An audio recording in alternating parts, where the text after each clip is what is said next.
Important update about YouTube playlists. Hey everyone. We've received many messages asking why our YouTube playlists aren't showing up. Do we create YouTube playlists? Yes, we absolutely do. So why can't you see them? Honestly, we're not sure. We've been in contact with YouTube support for several months now, but we still haven't received a clear answer or solution. After much discussion, our team has decided to take matters into our own hands. We believe the issue might be related to the number of playlists we've created on a single channel, possibly too many. Our solution? We're launching 2 additional YouTube channels, giving us a total of 3. This way, we can organize our audiobooks better and avoid the playlist visibility issue in the future. This change only affects our YouTube audience. If you're a patron supporter, you can still access all our audiobooks by visiting the collection menu on Patreon. Thanks so much for your time and continued support. Happy listening. That wouldn't be appropriate. This statement made Oko visibly uncomfortable. Humphrey. With an angry snort, he turned and walked into the villa. Nao followed behind, maintaining her dignified and composed demeanor. Inside the villa's living room, Kaguya had been waiting for some time. She was seated on the sofa, elegantly flipping through the diary in her hands. Indeed, just reading the diary won't easily yield rewards. Today's lottery from reading the diary had been another. Thank you for participating. The first lottery after reading the diary must have been an exception, giving me the best possible reward. 1 piece, obtained devil fruit, ice fruit. Although the fruit tasted terrible, eating it had granted her extraordinary powers. In the subsequent lotteries, she had drawn 2, thank you for participating, results and 1 portion of seeking meat. Only the seeking meat was somewhat decent. Clearly, there were strict rules when it came to reading diaries. It was evident that the rules for diary readers were far more stringent than those for the diary's owner. This was likely the gap between being the diary's owner and being a mere holder of its pages. But such a gap was to be expected. Without it, how could one distinguish between the superior and the subordinate? Miss Kaguya. Hayasaka's voice from behind brought Kaguya Shinomiya out of her thoughts. She looked up to see the villa's door slowly open, and her eldest brother and Hayasaka Nao walk in one after the other. This prompted Kaguya to rise from her seat. She stepped forward, but instead of greeting Oko, she walked past him to greet Nao. Long time no see, Aunt Nao. Long time no see, Ms. Kaguya. Nao hadn't expected Miss Kaguya to personally welcome her. She glanced at Oko ahead of her, noting how his shoulders trembled with anger. It just so happens that the Shinomiya family is now in my hands. I'll need capable people to manage its industries, and I think the Hayasaka family will make excellent assistants. Kaguya. Oko could no longer contain himself. With a furious roar, the temperature in the living room seemed to drop several degrees. Hearing this outburst, a cold smile appeared on Kaguya Shinomiya's face. Oh, it's you, big brother. I didn't notice you earlier. Sorry, I assumed you'd retired and were staying at home. Kaguya. I am still the heir of the Shinomiya family. Oko emphasized this point through gritted teeth. You won't be for much longer. Kaguya rebutted him mercilessly. The Shinomiya family is crumbling. It's being suppressed by Sanzanin. Big brother, how much longer do you think it will last? If the heir doesn't change, the Shinomiya family will fall completely. Big brother, can you bear the thought of the Shinomiya family's complete collapse?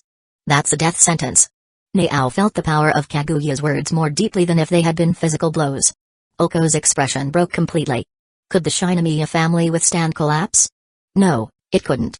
If the Shinomiya family fell, no one within it would survive unscathed. It's the same for you.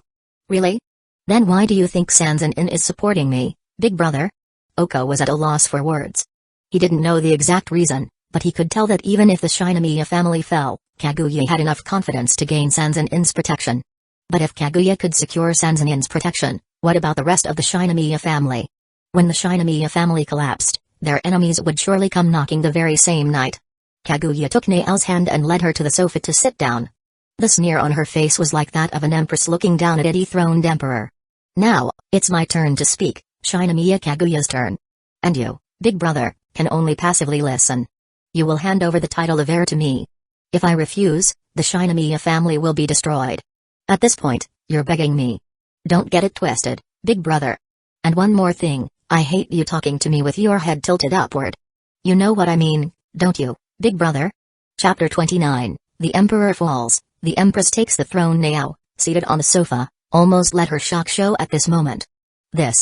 This is going to completely crush Master Oko's dignity underfoot, she thought. When she saw Oko at the door, she already knew that Miss Kaguya wasn't going to let things end easily this time.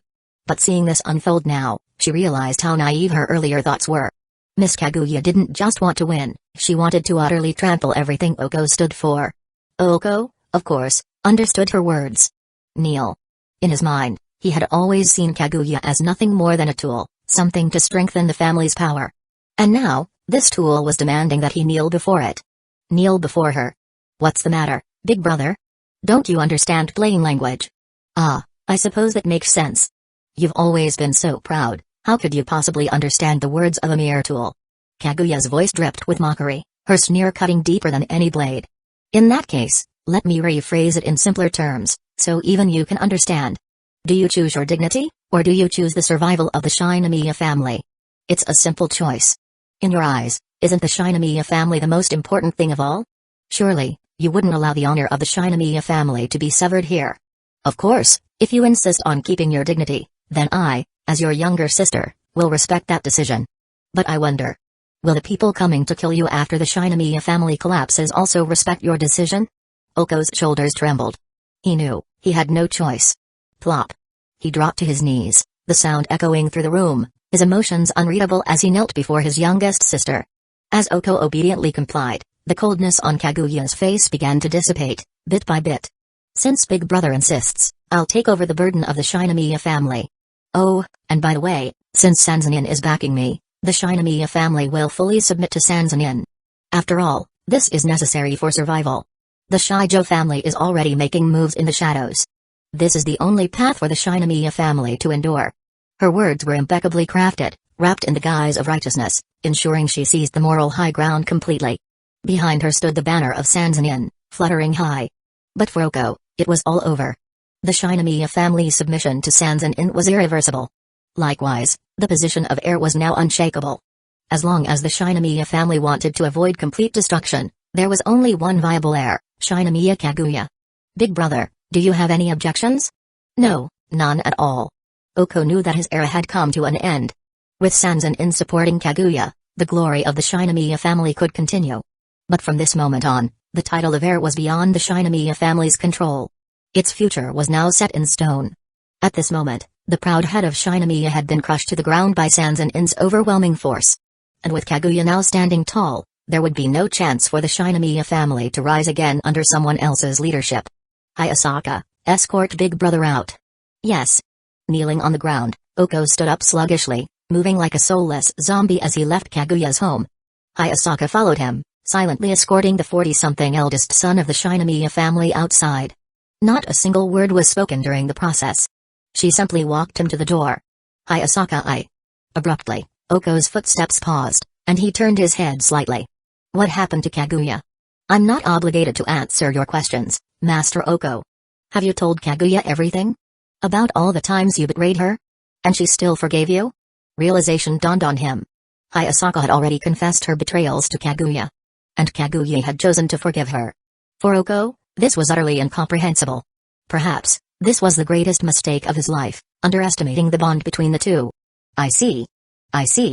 Kaguya's ability to misjudge someone's loyalty. That was the key to my downfall. Hayasaka offered no response. Oko looked up at the starry night sky, his eyes filled with exhaustion. The sky is so vast. I haven't looked up like this in a long time. There may still be many opportunities in the future. After saying this, he shook his head and continued walking forward. But the defeated figure of Oko, retreating into the night, seemed destined to become the permanent state of the once proud eldest son of the Shinomiya family. There were so many matters to discuss that Nao, who had initially planned to return home, had no choice but to stay overnight. The issue of the heir needed to be announced as soon as possible, there was no time to delay. Sure enough, by the next morning, the Shinomiya family held an official meeting and made an announcement that shocked everyone. From that day forward, Shinomiya Kaguya would be the official heir to the Shinomiya family. At the same time, the family declared its complete submission to Sanzanin. The decision was so abrupt that almost no one in the family could process it. But that wasn't all. Immediately afterward, Shinomiya Kaguya revealed a mountain of evidence detailing instances of bribery involving several key members of the Shinomiya family. This explosive move swept away numerous high-ranking members, leaving critical positions vacant. And those positions? They were promptly filled by members of the Hayasaka family. In one fell swoop, the Hayasaka family secured control over much of the Shinomiya family's internal operations. Additionally, The Hayasaka family formally selected Hayasaka I as their heir, signaling their full allegiance to Shinomiya Kaguya. There was no dissent within the Hayasaka family regarding this decision. Why? Because Kaguya offered them more power than anyone else ever had. Under Oko's leadership, he had tried to hoard everything for himself. But under Kaguya's leadership, she handed out power freely, unwilling to cling to it herself. And with the Sanzanin family backing her, the Hayasaka family's path forward was clear. At this point, Hayasaka Nao and Hayasaka Masato were no longer ordinary executives within the Shinomiya family, they were now core members holding real authority. Once the issue of the heir had been resolved, Sanzanin's suppression of the Shinomiya family ceased. In return, Sanzanin formally accepted the Shinomiya family's submission. Thus, the internal power struggle within the Shinomiya Zaibatsu ended with Shinomiya Kaguya's rise to power and the family's allegiance to Sanzanin. This outcome made the Shinomiya family a laughingstock to some, but for others, like the Shijo family, it was a bitter pill to swallow. The Shijo family, long searching for weaknesses in the Shinomiya family, was left floundering. Why? Because Kaguya had simply thrown all those weaknesses into the fire. She exposed everything, sending those responsible to prison and handing over the evidence to the authorities. In a single move, she closed off every possible vulnerability the Shinomiya family had. And with Sanzanin standing behind her, the Shijo family's hopes of striking the Shinomiya family down were crushed. To target Shinomiya now would be to target Sanzanin directly. And that was a game they simply could not win. As a result, the Shijo family fell silent, conceding defeat in the wake of Kaguya's rise.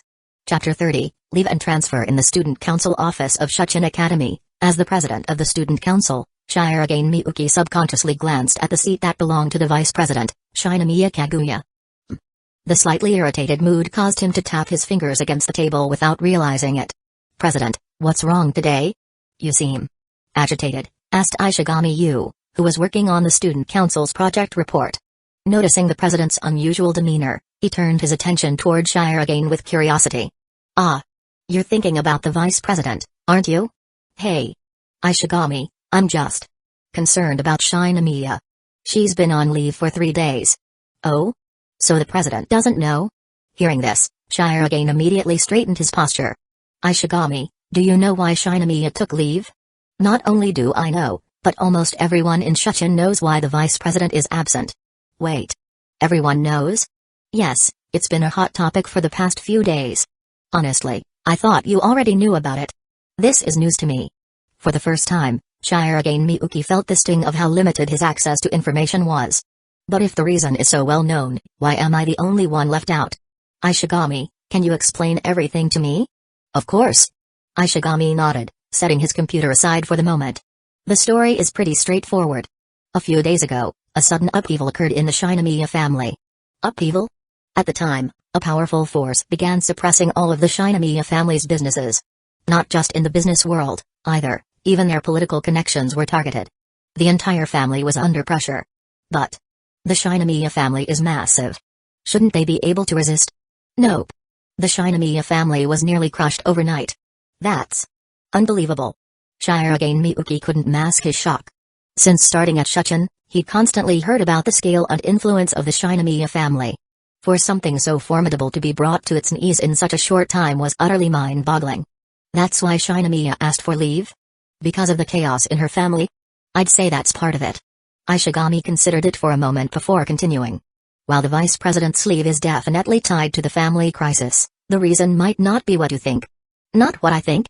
What do you mean? President, let me put it this way, everyone is saying that the upheaval in the Shinomiya family was orchestrated by Sanzanin. Sanzanin? The weight of the name hit Shirogane like a brick. The Sanzanin family, another name representing wealth, power, and prestige far beyond the Shinomiya family.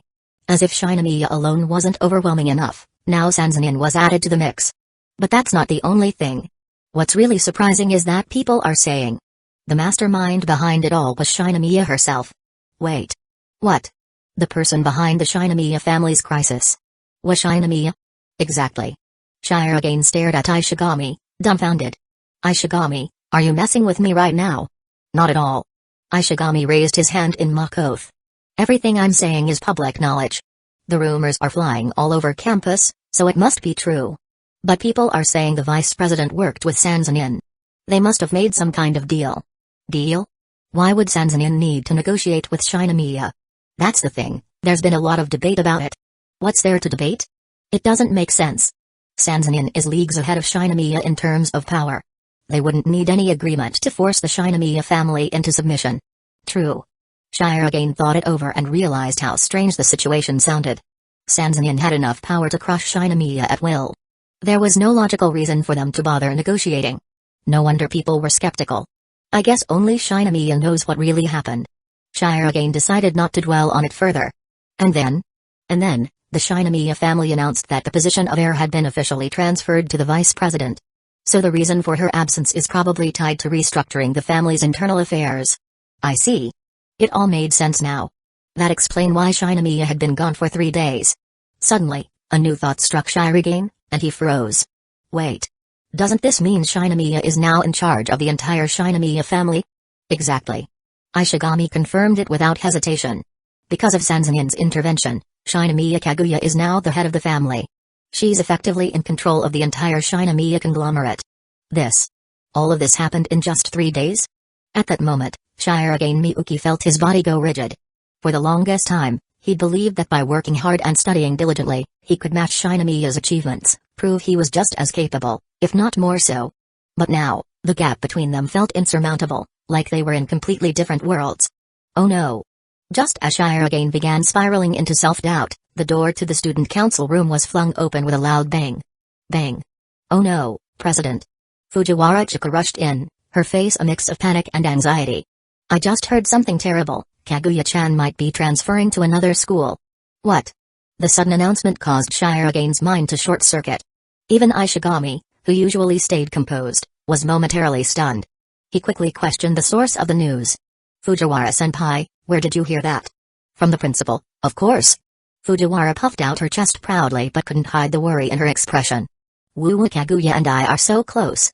How could she transfer without telling me?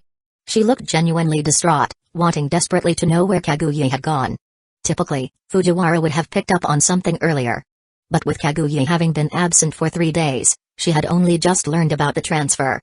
Shirogane, on the other hand, was in complete shock. The news of Shinomiya transferring schools had shattered his already fragile composure. Moments ago, he had been grappling with the realization of the vast gulf between them. Now, she was leaving entirely. Meanwhile, in a classroom at a different school, 2 new transfer students were being introduced. These 2 are our new transfer students. Please, introduce yourselves. One of the students stepped forward confidently. I am Shinomiya Kaguya. I look forward to being your classmate. Please take care of me. Chapter 31, Let's get to know each other. Sitting in the back row of the classroom, Ren paused slightly as he watched the 2 transfer students introduce themselves to the class. Shinomiya Kaguya. Hi Asaka. I didn't expect them to show up so soon. He had expected one of the diary holders to eventually make an appearance. But to directly transfer into his school? This was too blatant.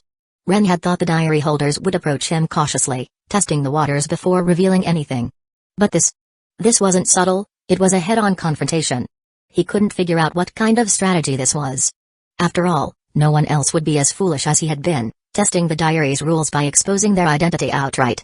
So, are the rules for diary holders different from mine?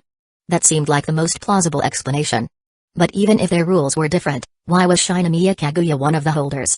He remembered Kaguya as someone confined within the golden cage of the Shinomiya family, a sheltered girl with little freedom. If she had merely came to observe the school on a whim, he could have understood. But openly transferring like this? Would the Shinomiya family even allow it? Although his memory of the Shinomiya family dynamics was from 16 years ago, he distinctly remembered that Kaguya Shinomiya didn't have this much freedom. So, what's the situation now? He couldn't understand it, but it didn't stop him from observing. The new transfer students were undeniably eye-catching. As soon as class ended, Kaguya and Hayasaka were surrounded by a group of curious girls. Kaguya, with her aloof demeanor, maintained the elegant composure of a noble lady, speaking politely but always keeping others at arm's length. Her mannerisms weren't rude, but the invisible barrier she erected around herself made her feel unapproachable. Hayasaka, on the other hand, was much livelier and quickly warmed up to the girls in the class.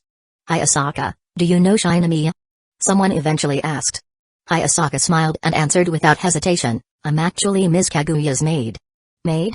The word stunned everyone around her, boys and girls alike. The students all turned to look at Kaguya, who was sitting by the window. While they had only been speculating about her earlier, Hayasaka's statement confirmed their guesses. She really does seem like a noble lady, her cold temperament, the distance she keeps from others. Miss Kaguya doesn't mean to seem distant, Hayasaka clarified with a calm smile. It's just that her upbringing has always been strict. It's a habit of self-protection, not a lack of kindness. So that's it. Hayasaka's explanation made sense to everyone. Kaguya came across as a noble woman who had grown up in a world of caution and etiquette. It wasn't that she deliberately kept people at a distance, it was simply the result of her upbringing. It's like she was raised as a canary in a cage, always trained to be cautious of others, Hayasaka continued, her voice calm and measured. Because of her family's expectations, Ms. Kaguya sometimes struggles to understand others' emotions, which can lead to misunderstandings.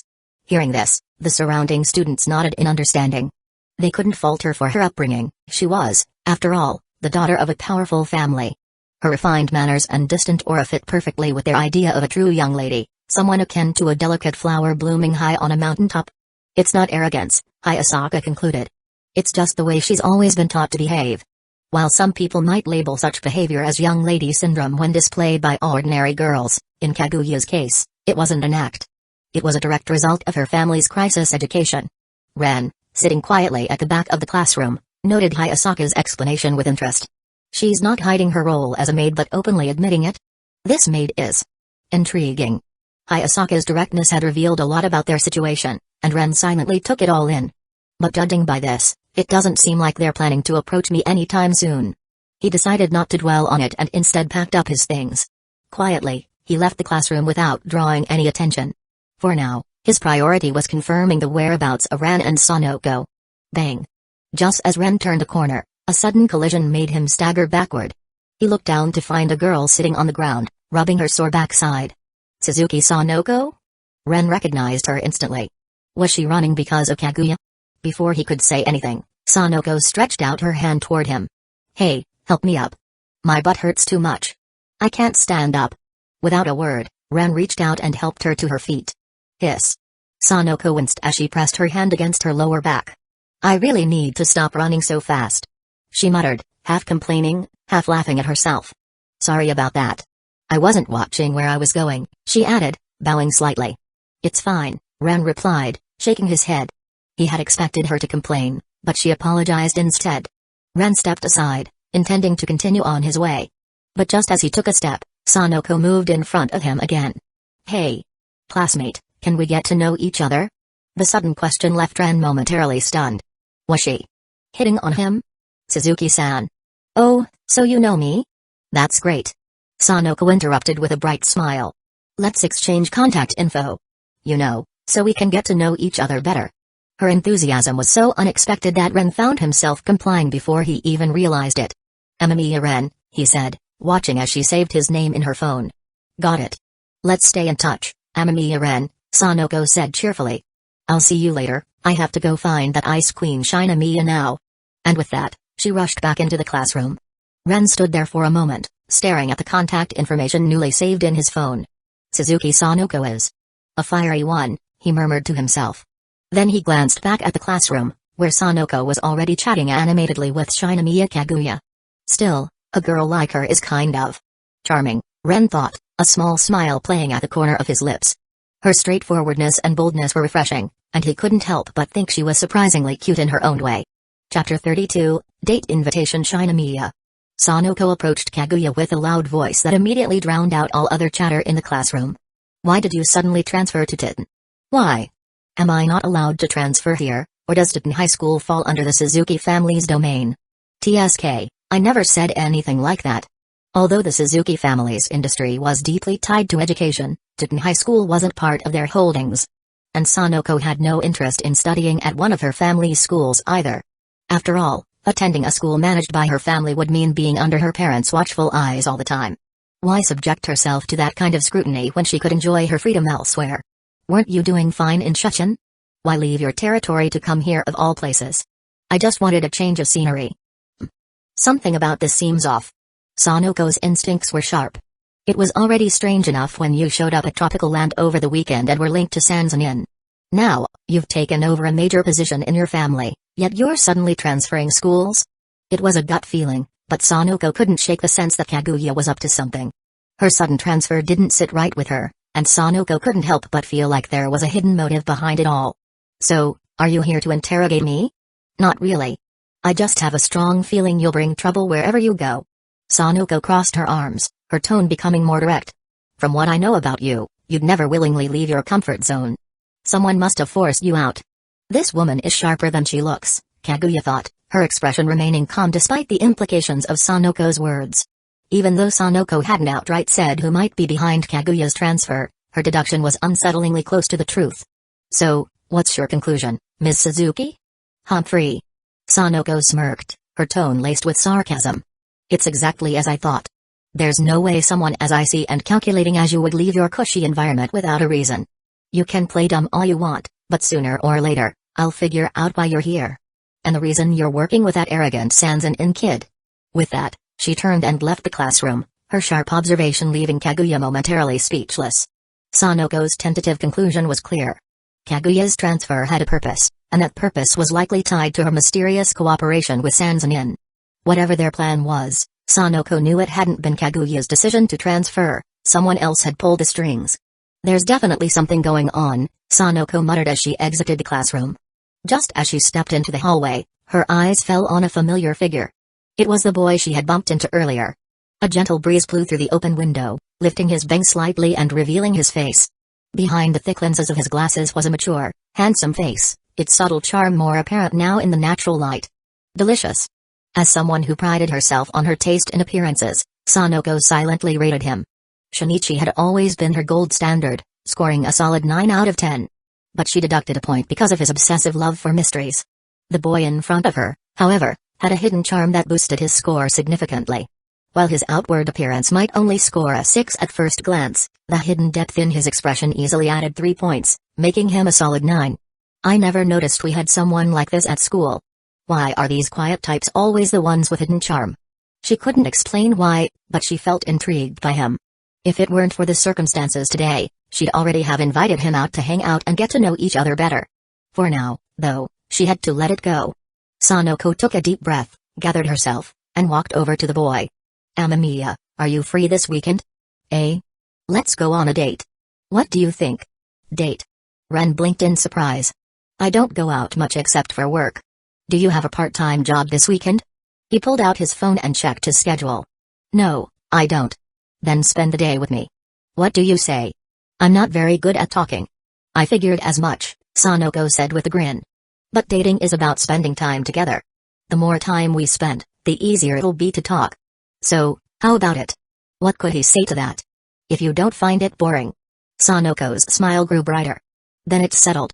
I'll handle all the planning. Just follow my lead this weekend. Okay. Great. I'll contact you the day before to finalize everything. With their plans made, Sanoko turned and walked away. As soon as she turned her back, she couldn't suppress her excitement. This is my first date with Amamiya, the boy with hidden charm. My taste is as sharp as ever. Meanwhile, Ren remained in the hallway, gazing out the window as Sanoko disappeared into the classroom. Well, it's pretty clear now that Sanoko doesn't have the diary. The next step would be confirming Ren's situation. But a date? Ren glanced at the sky, watching the clouds drift by, and let out a sigh. Dating, huh? How does that even work? I've never been on one before.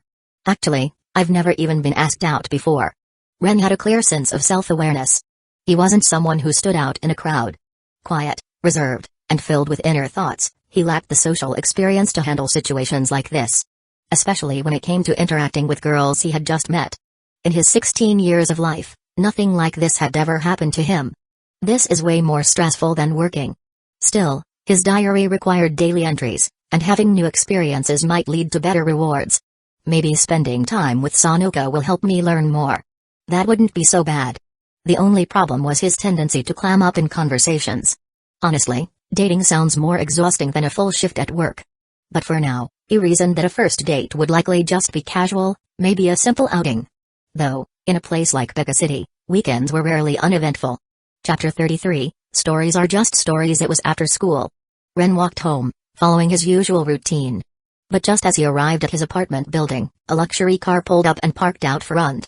2 people stepped out. It wasn't a surprise. They weren't strangers, after all.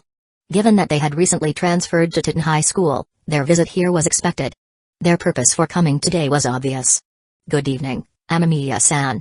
Kaguya greeted him, her demeanor as composed and polite as it was at school, perhaps even more so. "Good evening, Shinamiya," Ren replied calmly. "I expected someone to test me eventually, but I didn't think the testers would just walk right in. I guess the rules for the diary's holders must be different from mine." That much was clear. It wouldn't make sense for the rules governing the one who writes the diary to be the same as those for those who read it. Ren wasn't fond of standing around outside talking. "Let's head upstairs." "We can talk there." "Yes." The three of them entered Ren's apartment. As soon as the door opened, a cool breeze greeted them. For a single-person apartment, this was typical, though the chill in the air was noticeably sharp. "It's so cold," Hayasaka muttered, visibly shivering. "That's normal here," Ren said casually as he walked inside and switched on the air conditioner. "In Becca City, it's pretty easy to rent a spacious, well-decorated place for cheap. All you need is a bit of courage and maybe a strong constitution." "Why's that?" "Because most of these kinds of apartments have issues." "Issues?" "For instance, the temperature might stay unnaturally low." He turned to face them, his voice calm but laced with meaning. "And if you ever experience something like that, well, it might mean there's something unclean lingering around." Both Kaguya and Hayasaka froze, their expressions immediately shifting to caution. They understood exactly what he was implying and they realized what kind of place this might be. "Amamiya, are you really okay living in a place like this?" Kaguya asked, her tone slightly uneasy. "If necessary, I could arrange a safer place for you to live." "There's no need for that," Ren replied, shaking his head as he set the remote control down. It was clear Kaguya genuinely wanted to help solve his housing issue, but he didn't feel it was necessary. "I've lived here for a year already." "And?" "Well, the spirits here seem to get along with me just fine." "Spirits?" Kaguya and Hayasaka exchanged a look, their expressions stiffening. "Besides, our schedules don't overlap much, and the diary seems to offer me some level of protection." "That does make sense," Kaguya admitted. "Something as unusual as the diary probably has safeguards in place for its owner. But that protection might not apply to us as mere diary holders," she added thoughtfully. "Let's get to the point," Ren said, turning the conversation back to them. "You didn't just come here to test me or the diary's rules, right? What else do you want? Do you want to hear your own story?" "My story? I can do that?" Kaguya seemed genuinely surprised. "Of course. I still remember parts of your story," Ren replied, "but if you want details about Kudo Shinichi, I probably won't recall much." He wasn't trying to be evasive, he just felt the need to set expectations. "Also, you might not be familiar with the kind of stories I'm talking about. If it gets too personal, don't hold it against me for sharing." "Of course not," Kaguya promised, taking a deep breath and fixing her gaze on him. Her expression turned serious. "Amamiya, what's my story?" "It's not difficult to explain," Ren said calmly. "You'll understand just by hearing the title of it. Kaguya-sama, Love is War. The Genius's War of Love and Brains."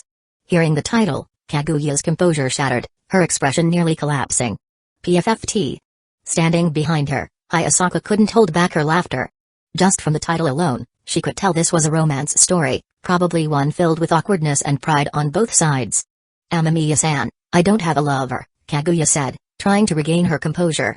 "Well, like I said, the story might not have started yet," Ren replied with a shrug. "But if you think about it, Shinamiya-san, there must be someone in the student council with certain feelings toward you, right?" "Yes." Kaguya didn't deny it.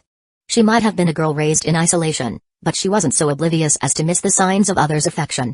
"Shirogane Miyuki. Since last year, he's been trying to get my attention. Competing with me academically, running against me in the student council elections, everything he's done has been to make me notice him. Unfortunately." Kaguya shook her head, a hint of regret flashing in her eyes. "I don't have the freedom to choose love. Because of my upbringing, I was taught to never prioritize feelings like that. So it's a family issue," Ren noted. Her answer didn't surprise him. The Kaguya sitting before him was a far cry from the love-obsessed version of her depicted in the original story. This Kaguya was someone shaped by her family's rigid expectations, a girl who understood the intricacies of her world far too well. That understanding had made her intentionally distance herself from things like love. Ren could already imagine how Shirogane Miyuki, the protagonist of the original story, had tried to win her over this past year, only to be met with deliberate indifference. "It's not just a family issue," Kaguya continued. "No matter how mismatched the circumstances, a princess is never paired with a commoner. Even if the Shinamiya family were to fall, this principle would remain the same. That's always been my role, to be the princess in the tower. Her answer was painfully rational. She understood the gap between herself and others all too well. Even if someone tried their hardest, they would never meet the Shinomiya family standards. Knowing that, she had chosen to avoid such relationships entirely. So, it seems like stories are just stories, Ren concluded. There's always some deviation between fiction and reality. And now? What if you had the freedom to choose now? Kaguya shook her head again. After learning what my story is supposed to be, I can't immerse myself in it. This might just be my own stubbornness as the protagonist of that story. I, Shinomiya Kaguya, refuse to let myself be controlled by someone else's narrative. That's a shame, Ren said softly. He decided it was best not to mention the more private parts of her story. If Kaguya had already made her choice, then the story truly was just a story and not her destiny. Chapter 34, the fairy tale within the story unfolds in truth, the story of Kaguya. And Shirogane Miyuki is a good one, especially the early parts. The back and forth testing and battle of wits between the protagonists make for a highly entertaining dynamic. Ren remembered enjoying the initial chapters immensely when he first read them. However, since the real Kaguya had already made her decision, there was no need to dwell on the topic further. He chose his words carefully. Amamiya. Hayasaka suddenly raised her hand, her eyes sparkling with curiosity. What happens between Miss Kaguya and the male protagonist in the original story? Hayasaka. Kaguya shot her a sharp glare, her tone icy with warning. Yet Hayasaka's curiosity refused to be quelled. Ren shook his head slightly, a small sigh escaping him. There's no conclusion. Shinomiya-san just said she didn't want to be controlled by the narrative. Her decisions and actions altered the trajectory of her future. But if you ask me, I think her upbringing, her family education was the real reason for the divergence from the original story. Oh? And why is that? Hayasaka tilted her head, intrigued. Strict family education. A mindset that prioritizes the family's benefit above all else. A lack of freedom. Those factors shaped Shinomiya-san into someone who can calmly evaluate both herself and others. Although the original story was quite entertaining, with the male and female protagonists constantly engaging in amusing antics, it's important to note. Ren paused before continuing, in comedic stories, there are always so-called clowns. With that, he stopped talking, leaving his point implied but unsaid. Kaguya didn't need him to elaborate further. She understood what he meant. In comedic stories, the protagonists are often portrayed as clowns whose exaggerated actions are designed to amuse the audience. Clowns naturally behave in a way that provokes laughter from their audience. Otherwise, how would the story remain entertaining? Hey! So Miss Kaguya was the clown of the story?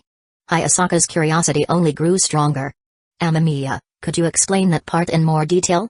Ren glanced at Kaguya, whose expression had darkened considerably. He couldn't help but think Hayasaka's curiosity might land her in trouble later. Miss Kaguya, isn't this a good opportunity to understand what you might have become if you had chosen differently? Hayasaka teased, unfazed by her employer's growing irritation. Besides, isn't Miss Kaguya at least a little curious? Hayasaka, we'll discuss this when we get home, Kaguya said through clenched teeth, her fists trembling in restraint. At that moment, she truly wished she could freeze Hayasaka into an ice sculpture. But as much as she tried to suppress it, her curiosity about her own story was undeniable. No matter how much she claimed she wouldn't follow someone else's narrative, the desire to know what had been planned for her lingered in the back of her mind. Taking a deep breath, she finally gave in. Amamiya-san, I admit. I'm a little curious about the story. Could you tell me about it? Of course. But I feel like you're walking straight into the fire, Amamiya thought. Still, there was a certain amusement in watching someone actively seek out details they knew would embarrass them. Well then, he began. I'll try to summarize your trajectory in the original story. First, there's the version of you known as Ice Kaguya. In that state, you're guarded against anyone who isn't part of your inner circle. You're like a hedgehog bristling with sharp needles, keeping everyone at a distance. Then, something happens. You realize your feelings for the male protagonist. That leads to the second phase, love-brained Kaguya. In this phase, your thoughts revolve around one thing, getting the male protagonist to confess his feelings for you. Why? Because, in your mind, love is war. In a war, the first person to confess is the one who loses. That belief becomes your guiding principle, and you make it your mission to manipulate the situation so that the male protagonist confesses first. Ren's tone remained calm, but his words carried an undeniable sense of irony. Of course, the male protagonist holds the same belief. He sees himself as inferior and believes that in order to maintain his dignity in love, you must confess to him instead. So, the two of you engage in a prolonged battle of wits, each determined not to be the first to admit your feelings. It's absurd and convoluted, But that's exactly what makes the story so funny. Ice Kaguya. Love-brained Kaguya. Kaguya's face turned red with embarrassment as she dug her toes into the ground, trying to process everything Ren was saying. Even the concept of love as war sounded uncomfortably like something she might have thought of. It's too idealistic, Kaguya finally muttered, her embarrassment giving way to a more critical perspective. The story doesn't account for the pressures of the Shinomiya family. If I acted so self-centeredly, it would only be a matter of time before the Shinomiya family intervened. And when they did, I doubt the protagonists in the story would end up with a happy ending. According to the story, though, it does have a happy ending, doesn't it? To reach that ending, there must have been upheaval within the Shinomiya family, right? That's correct, Amamiya confirmed. The Shijo family made a move, which destabilized the Shinomiya family. I thought as much, Kaguya said with a sigh. She wasn't surprised by this revelation. The Shijo family had long been eager to weaken the Shinomiya family, so it was only natural for them to seize any opportunity to attack. In reality, Kaguya had already uncovered significant internal corruption within her family's ranks. She had no doubt that the Shijo family had been gathering similar information for years, waiting for the right moment to strike. I can imagine how it would play out, Kaguya said. With the Shinomiya family in turmoil, my eldest brother would see me as a tool to stabilize the situation, likely by arranging a political marriage with the Shijo family. You're absolutely correct. Hearing this, Kaguya could only shake her head. What a reckless scenario. The idea of fighting the Shinomiya family head-on while also trying to rescue me? It's the kind of thing that only works in fiction. In real life, the male protagonist wouldn't stand a chance. If my brother called the police, he'd be arrested immediately. Stories like that only succeed because they're stories. Then what about your friends? Ren asked. My friends. Fujiwara Chika, for instance. Or the maid beside you, he added, glancing at Hayasaka. To give you an example, he said with a smirk, after the story ended, Fujiwara Chika ended up running for office in a political election and she won by a landslide. That's ridiculous, Kaguya said, her voice flat. She wanted to laugh, but the thought of Chika holding a political position was too unsettling to be amusing. It might sound like a joke, but something about it felt eerily plausible and that made it even harder to process.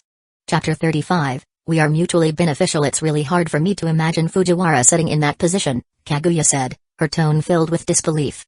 To her, Fujiwara's defining characteristic was chaos. It was nearly impossible to predict her thought process. No matter the situation, Fujiwara's unpredictable behavior always threw everyone off balance. But since you transferred here, do you think she'll follow you? I don't know. Then let me rephrase. If Fujiwara Chika does transfer here, will you be happy about it? I think I would. Despite Fujiwara's constant chaos, Kaguya admitted that she would be happy. In her limited social circle, Fujiwara was one of her few friends. If Fujiwara transferred to Titan High School for her, she would undoubtedly be happy. Then it seems like you have the best relationship with her, Ren observed. Kaguya's response, after a moment of consideration, was honest and deliberate. It confirmed that she truly regarded Fujiwara as a friend. Ren wasn't surprised. Fujiwara was one of Kaguya's closest friends, someone who had earned her trust despite their contrasting personalities. Shinomiya, I think Fujiwara will find you sooner or later. You might want to prepare yourself for that possibility in advance. I understand, Kaguya replied, nodding slightly. Ren shifted his attention to a different topic. He had been curious about Kaguya's sudden transfer. So, Shinomiya, does this mean you've managed to free yourself from the Shinomiya family's constraints? No. I'm not free. I'm in control. Her voice was calm, as if she had already accepted this reality. I gained control of the Shinomiya family through the power I obtained. Through power? Ren paused to consider her words before shaking his head slightly. I'm just an ordinary person, so I don't fully understand how deep the family's influence runs. But I do know that it's incredibly difficult to escape the control of a family as powerful as yours, even with extraordinary power. Even if the diary gave you that power, it wouldn't be enough to completely escape their influence. Unless you chose to use your power violently against the Shinomiya family. Now, Shinomiya, would you be willing to go that far? Kaguya fell silent. Her lack of response was answer enough. Ren nodded slightly, as if confirming his own thoughts. So, no matter what, even if you've gained power, you're still holding back to some degree. You've just obtained this power, and you haven't fully mastered it yet. It's only natural that you wouldn't resort to violence so easily. In that case, I assume the control you gained over the Shinomiya family wasn't through sheer force. A girl who had only recently acquired power wouldn't be ready to act violently against her own family, unless she had endured years of abuse or had an antisocial personality. But Kaguya wasn't that type of person. Naturally, she would hesitate. Kaguya's continued silence confirmed his reasoning. Ren decided not to push further. Instead, he pulled a 500 yen coin from his pocket, flicking it into the air before catching it in his palm. "This is a test for me, isn't it?" he asked. "And if it is, would that make you angry?" Kaguya countered cautiously. "Not at all. But that's not because I'm particularly open-minded, I'm just a lazy person," Ren said with a faint smile, shaking his head. "You have the diary. Testing me and the diary's rules is only natural.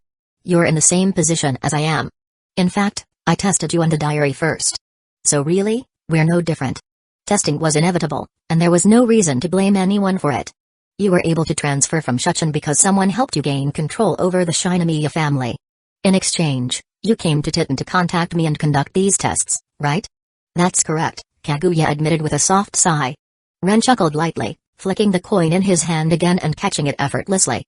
"Trying to uncover the diary's mysteries is certainly interesting," he said. "Shinomiya, do you have any hints about the person who helped you? Or maybe their surname?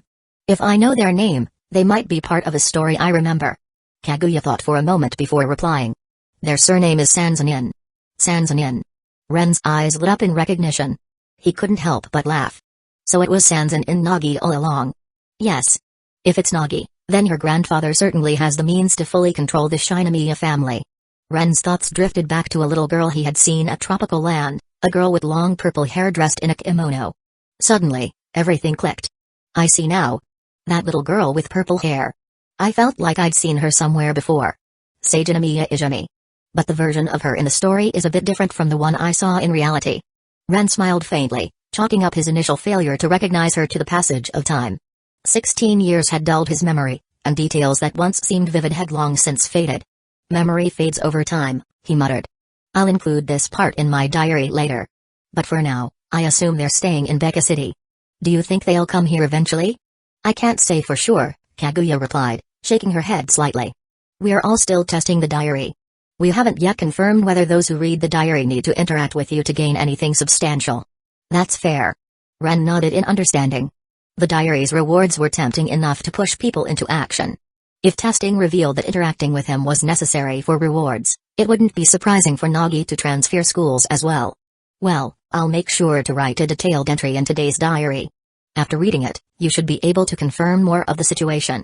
"Understood," Kaguya said, nodding once again. This had been her primary purpose for coming today. "Thank you, Amamiya-san." "You're welcome. We're mutually beneficial, after all." Chapter 36, No Loopholes to Exploit. After seeing off the guests, Kaguya and Hayasaka, Ren sat down and began his daily diary. Today was full of surprises. The diary holders I had been observing finally revealed themselves. I originally thought they wouldn't take the same straightforward approach I did, but they used the most direct and revealing method possible. Shinomiya Kaguya.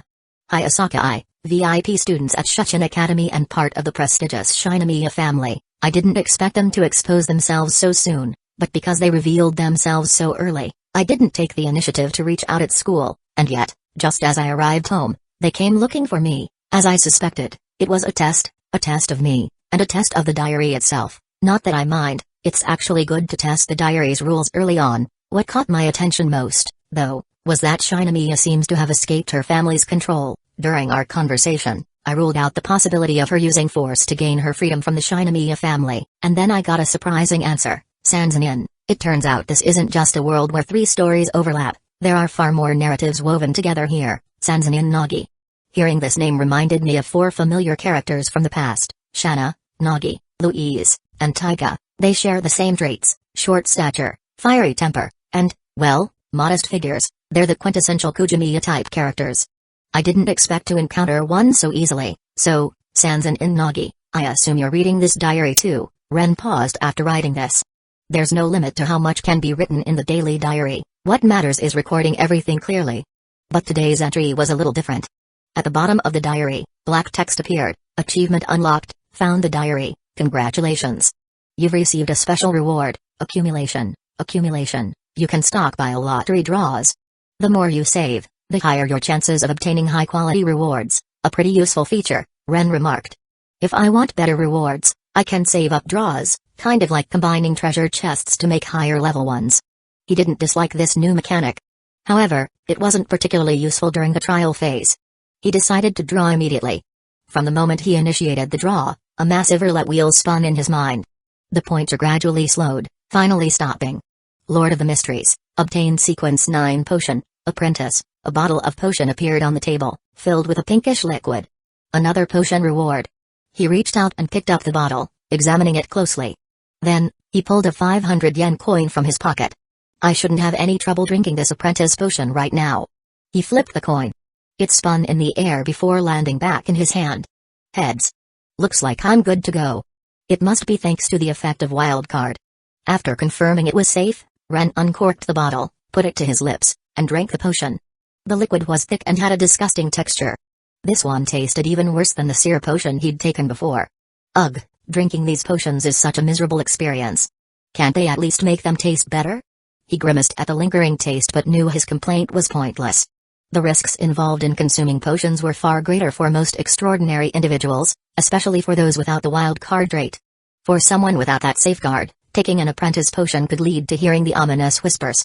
That voice could shatter the mental stability of anyone already teetering on the edge while consuming potions. Because of this, the door pathway was widely regarded as one of the most dangerous among the 3 paths tied to the Lord of Mysteries. But for Ren, who possessed wildcard, none of those concerns applied. In fact, the door pathway, fool pathway, and error path, all adjacent to each other, were key to becoming the Lord of Mysteries. Typically, an extraordinary individual would follow a single path to its end, only incorporating traits from adjacent paths after reaching the pinnacle. Of course, there was also the option of pursuing all 3 paths from the start, but that was almost guaranteed to end in disaster. For most extraordinary individuals, taking potions from other sequences early on would almost certainly lead to a loss of control. Ren, however, could bypass those risks entirely, thanks to his wild card trait. He could freely tread multiple paths without consequence. He glanced at the now empty bottle in his hand and smiled. As expected, there aren't any exploitable loopholes. Meeting with Kaguya and forming our mutual benefit arrangement. It seems the rewards reflect that. Today's lottery results made everything clear. The reward was on par with yesterday's, meaning the diary imposed certain restrictions. Mutual benefit actions aren't so easily rewarded. It looks like the diary evaluates the impact I have on other holders before determining the reward quality. It's not as simple as finding loopholes in the rules. I wonder if Kaguya tried her luck with the lottery too. Thinking this, Ren pulled out his phone. Amamiya Ren, how did it go? Shinomiya Kaguya. A bottle of strong liquor, Amamiya Ren, seems like exploiting loopholes won't work. Amamiya Ren, don't try to cheat the system again. The diary's rules are probably airtight. Shinomiya Kaguya, what a pity. Kaguya put her phone down and eyed the bottle of liquor on her desk, sighing quietly. It seems the diary really doesn't leave any loopholes. If it's like this for me, it must be the same for Amamiya too. It's a shame, though. That draw was such a waste. Still, Kaguya wasn't too disappointed.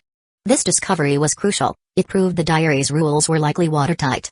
With that knowledge, she resolved to save her lottery chances for later. By accumulating them, she could aim for higher quality rewards down the line. The ice fruit ability she received as her initial reward was already exceptional.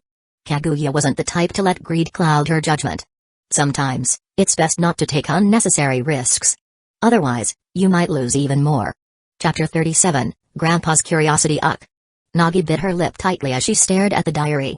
Short stature, fiery temper, and, well, her unimpressive figure. Those words stung deeply. Glancing down at her own body, which didn't even obscure the view of her toes, her anger only grew. There's still room for growth. Definitely. No question about it, she muttered to herself. Unconsciously, she thought about her mother.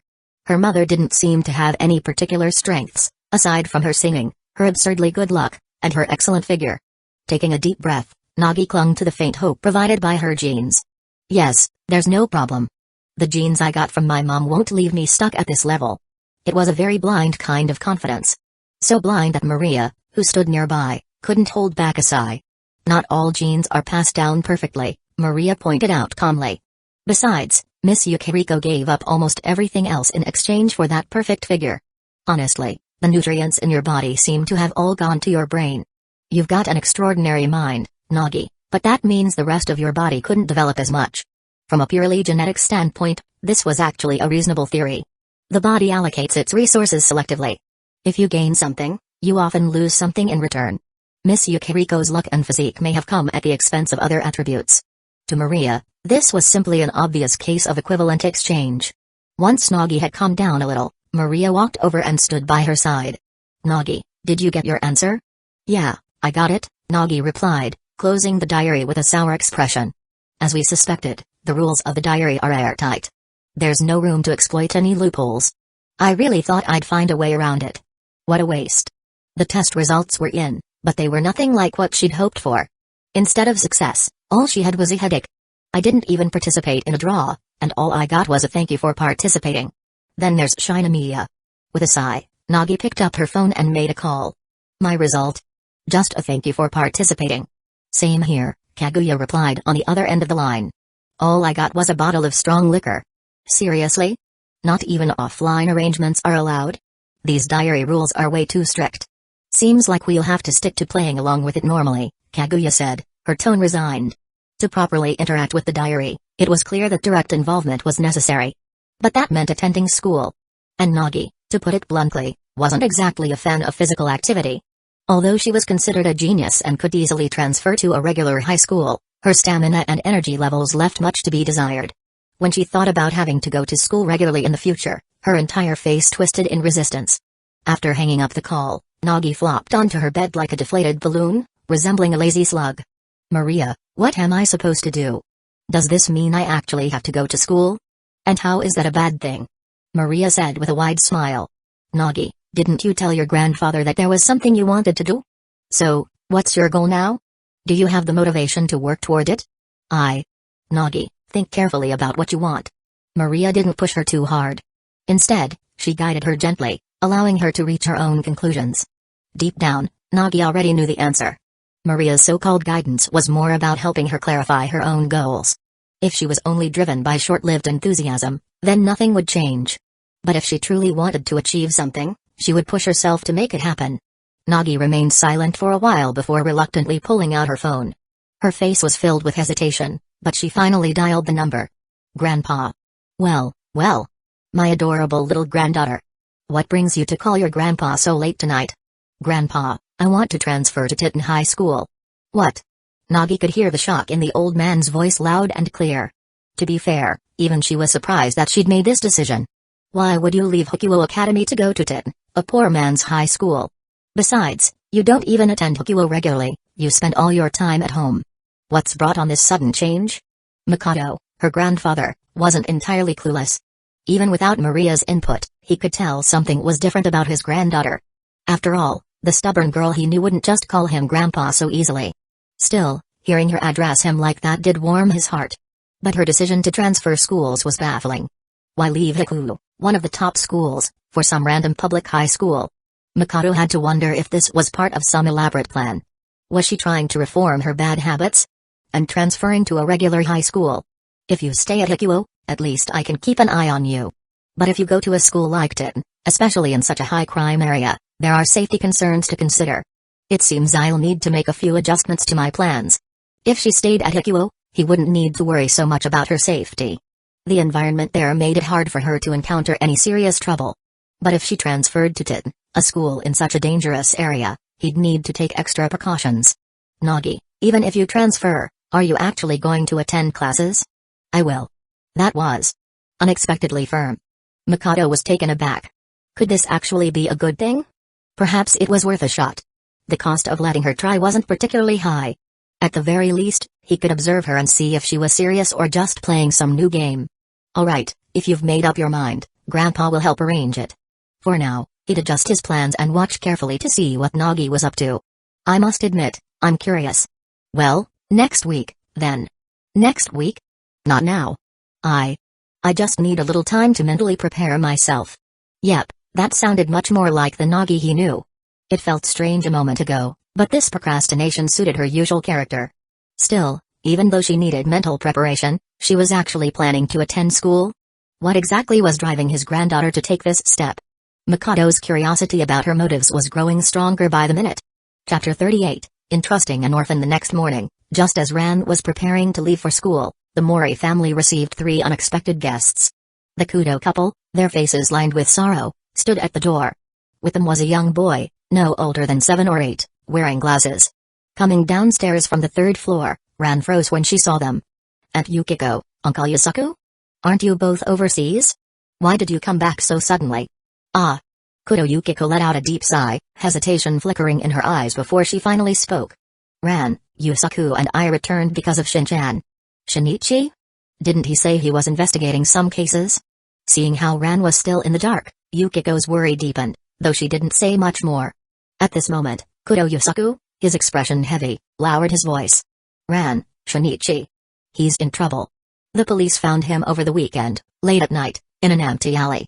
Ran froze completely, her body stiffening at those words. That can't be true, can it? It's true. Mori Kogoro, who had been standing nearby, couldn't bear to watch his daughter break down, but the truth was unavoidable. When he had first heard the news, even he had been left speechless. He had never been fond of that brat. Not only was Shinichi constantly hanging around his daughter, but the boy was always butting into cases, encroaching on his turf. How could Kogoro possibly tolerate that? It was no wonder he would often curse the kid out. But despite everything, Kogoro still had high hopes for Shinichi's abilities. It was a shame, though. For all his talent, the boy lacked the self-preservation to match it. He was too righteous, too driven to chase after danger, and it had finally caught up to him. The need to uncover the truth, no matter the cost, had ultimately been his downfall. Thinking back on it, Mori Kogoro sighed heavily. That brat charged ahead without a second thought. As someone who used to be a police officer, I can't help but admire his courage. But... He paused, his voice growing softer. As a former officer, I have to say he was too reckless. So reckless that he forgot even the most basic precautions. Or maybe, Kogoro continued after a moment, he didn't trust the police to handle things properly from the start. Still, I can't say he was entirely wrong. Kogoro knew all too well the flaws within the police force. Many officers, especially those in the Metropolitan Police Department, lacked dedication to their duties. They simply coasted by, doing just enough to keep their positions without risking too much. Given that reality, Shinichi's mistrust wasn't entirely unfounded. Maybe that was why the boy chose to face danger head-on, rather than relying on the authorities. Kogoro let out another deep sigh. It really is a shame. If only that kid had been more worldly, more experienced with the darker sides of society, maybe he wouldn't have been so impulsive. Maybe then he would have known to stop himself from rushing forward like that. No matter how you look at it, that boy was still too young. If he'd just waited a few more years, grown older and joined the police properly, he could have handled things so much better. What a waste. As Kogoro spoke, Ran covered her mouth with her hands, her shoulders trembling. She looked like she couldn't bear to hear any more. Seeing this, Kogoro shook his head helplessly. What do you plan to do now? Do you have any leads on the culprit? I know a little, Yusaku replied, but it's complicated. That's why Yukiko and I have decided to start from overseas. International criminals, huh? Kogoro nodded in understanding. Considering the scale of the case, tackling it domestically might not be the best approach. With their connections abroad, they could navigate the investigation with fewer restrictions. If there's anything I can help with, just let me know, Kogoro offered. I have a few contacts in Beka who might be able to assist. Thank you, Yusaku said sincerely, but it's better if you stay out of this. Digging too deeply into Shinichi's death could be dangerous. As long as no one investigates too closely, the ones behind this won't act. But if you dig up the wrong information, things could get very messy. I see. Definitely sounds like trouble. Kogoro could imagine the kind of danger Yusaku and Yukiko were facing. Any attempt to investigate the people behind the scenes could expose them to risks, and one wrong move could drag them into a world of chaos. Still, Kogoro knew they wouldn't back down. As Shinichi's parents, Yusaku and Yukiko wouldn't simply let things go. But there's something we'd like your help with, Yusaku said, gesturing toward the boy standing beside them. This child. Kogoro turned his attention to the bespectacled boy, who looked oddly familiar. Then, it clicked. Wait, don't tell me this kid is. Mr. Mori, Yusaku cut in firmly, this child has no connection to us anymore. I see. Kogoro studied the boy's sincere eyes, quickly piecing things together. It seemed that traveling abroad with a child would be inconvenient, so the couple wanted to leave him in Kogoro's care. No problem. I'll look after him. Kogoro agreed without hesitation. Relieved, Yusaku nodded before motioning to Yukiko. Kogoro, here's some money for his living expenses.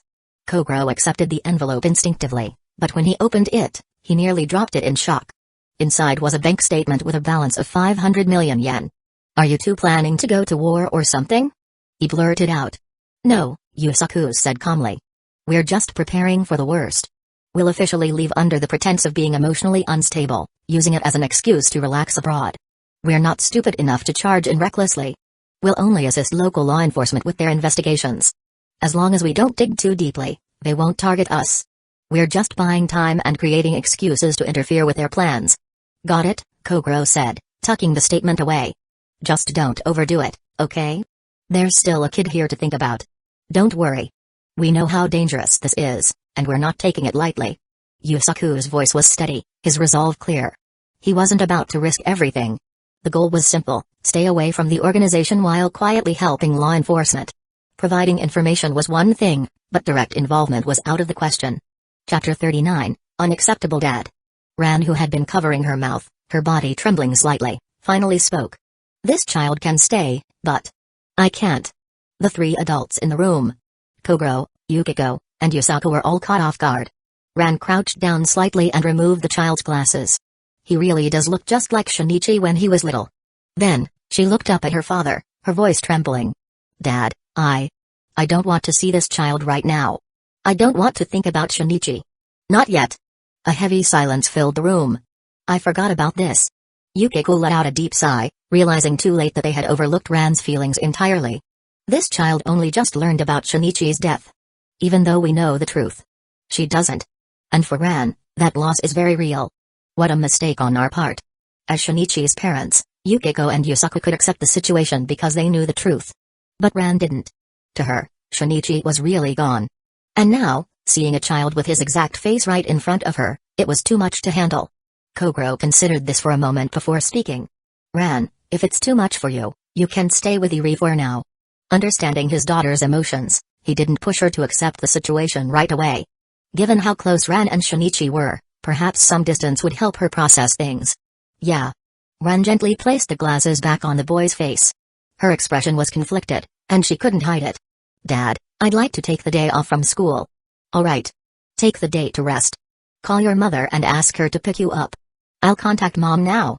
Ran took a deep breath, forcing herself to regain control over her emotions. She turned to Yukiko and Yusaku, bowing slightly in apology. I'm sorry. I just can't control how I feel right now. There's no need to apologize, Ran. Yukiko walked over and pulled her into a warm embrace. We understand. If something like this had happened to me. She trailed off before shaking her head. It's okay, Ran. You don't have to keep thinking about Shinichi. Ran forced a small, sad smile. And Yukiko, I'm going upstairs now. All right. Take your time. Ran nodded, then turned and walked up to the third floor. The second floor of the building was Kogro's detective agency, while the third floor served as their living space. But even that was cramped. There were only 2 rooms, one belonging to Kogro and the other to Ran. Now, with a new resident.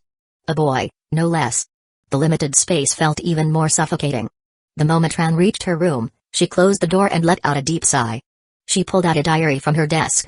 Looking at the words she had written before, her expression turned bitter. I really can't accept this. She already knew what had happened to Shinichi. She knew that he had been struck from behind and poisoned. She even knew that the child standing next to Uncle Yusaku was Shinichi himself. But what difference did knowing make? When she and Shinichi were together, she was always a burden to his investigations. Whenever there was a case, whenever danger appeared, Shinichi always ran ahead. And she? She was always left behind, her feelings disregarded. And now? This deception. Ran clenched her fists. If Shinichi had just been honest with her, she would have understood. Even if it meant she would be in danger too, she would have protected his secret. She would have helped him keep it. But instead, he made the choice to hide everything from her. To protect her, without even giving her a say in it. And yet, he still made sure to stay by her side. By erasing Kudo Shinichi and living next to her as someone else, what was he trying to do? Watch over her? Keep other people away from her? I can't accept this, Shinichi. She couldn't accept being treated this way. She couldn't accept Shinichi's selfishness. If he had just told her the truth, she would have supported him. But this wasn't something she could accept. Ran took a deep breath, then picked up her phone and dialed her mother's number. Mom. What's wrong, Ran? You don't sound okay. Something happened. Can you come pick me up? Stay at home. I'll be there soon. Hearing the distress in her daughter's voice, Kisaki Iri didn't hesitate for a second. She immediately set aside her work, grabbed her coat and bag, and rushed out the door. Within 30 minutes, Iri arrived at the Mori Detective Agency. Instead of heading straight to the third floor, she entered through the office on the second floor. There, she was surprised to find Yukiko and Yusaku already present. But what struck her even more was their expressions. The tension in the room was unmistakable. What's going on here? Seeing their grim faces, Eri felt a sense of unease settle in her chest. Turning to Kogoro, she asked, "Kogoro, what happened?" "That kid is in trouble." Eri immediately understood. So that's why Ran sounded so shaken on the phone. She sighed, rubbing her forehead as if trying to ward off an impending headache. "Yukiko." "I'm fine," Yukiko replied, though her exhaustion was evident. The usual playful charm in her expression was nowhere to be found. No matter what she said, fine was far from the truth. Still, Eri chose not to press her further. She knew pushing Yukiko too much would only add to the stress. Instead, she shifted her focus. "What's going on with Ran?"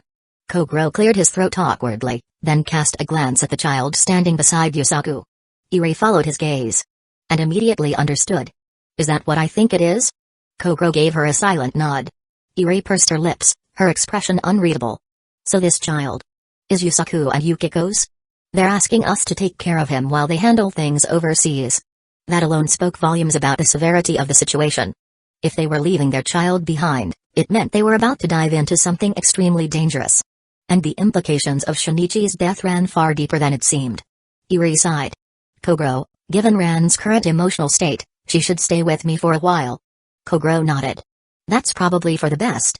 Chapter 40, moving out of the Mori household. Ran moved out smoothly. This time, it wasn't just a temporary escape, she had no intention of returning. She couldn't accept Shinichi's secrecy, nor could she accept his selfishness toward her.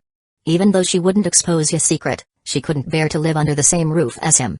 "Ran, feel free to pick any room you like." "Okay. Thanks, Mom." "There's no need to thank me, sweetheart."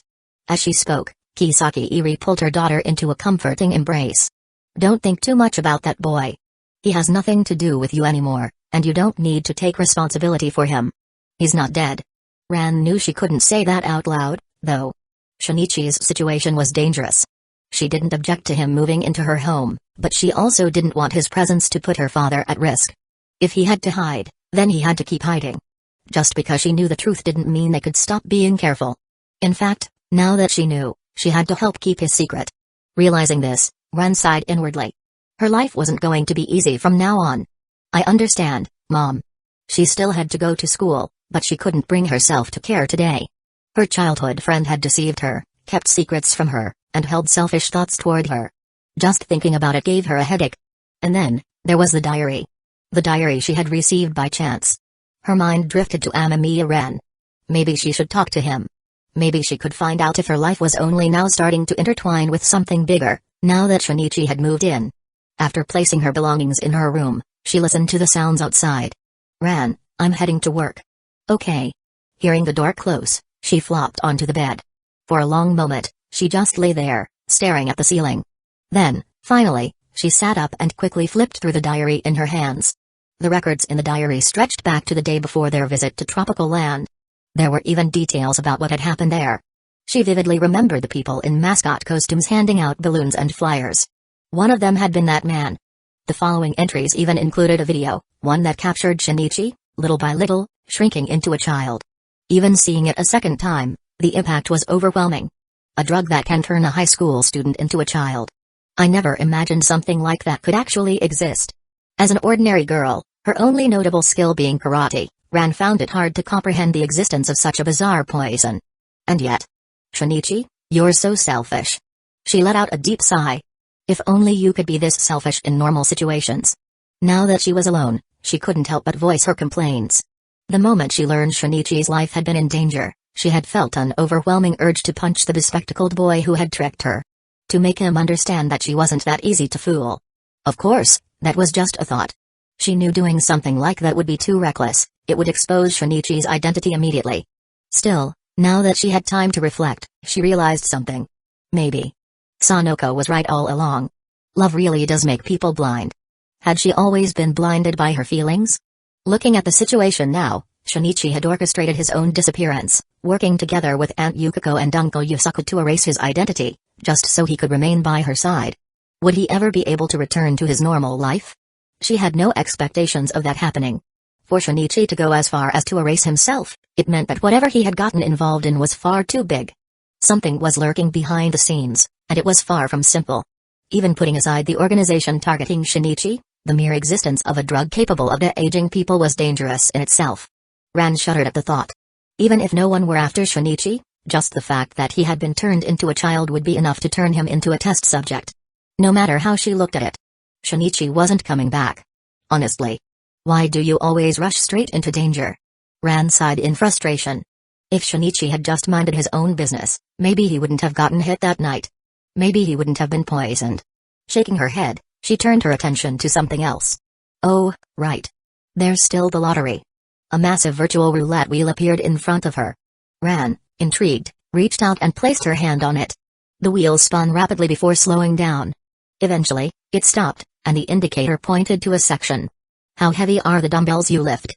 Title obtained, Imperial Sakura Fang. Imperial Sakura Fang. By consuming a large amount of calories, you can increase muscle density, enhance nerve reflex speed, boost explosive strength, improve endurance, and extend the duration of peak performance. Note, this title cannot be removed. Upon obtaining it, you will immediately gain the traits Big Eater and Digestion Monster. Big Eater? Digestion Monster? Ran stared at the description, momentarily stunned. No way. Gurgle a loud rumble echoed from her stomach. So hungry. For the first time in her life, she experienced an overwhelming sense of hunger in the morning. There was no doubt about it now. The lottery was real. And the traits, Big Eater and Digestion Monster, were definitely real. I'm really turning into a Big Eater, aren't I? Even though she wanted to resist the idea, the gnawing hunger in her stomach was unbearable. She hurried to the kitchen. Opening the refrigerator, she was met with a strange sight. Mom, even if you're bad at cooking, why do you need so many seasonings? Aside from a bit of lettuce, the fridge was almost entirely filled with condiments. Ran shook her head. No time to complain. She had to eat first. She started cooking rice and preparing the lettuce. In the end, she made some simple rice rolls. The entire process took about 50 minutes. But she devoured everything in less than 15. About 70% full. Her stomach wasn't completely satisfied, but it was at a comfortable level. 70%. Not stuffed, but not empty. She placed a hand on her abdomen. I ate so much, but my stomach doesn't even feel bloated. Then, she realized something. Wait. What am I going to do about my food budget? If her appetite had really increased this much, that meant her daily expenses were about to go way up. As someone who had always been mindful of money, Ran suddenly felt an impending sense of financial doom.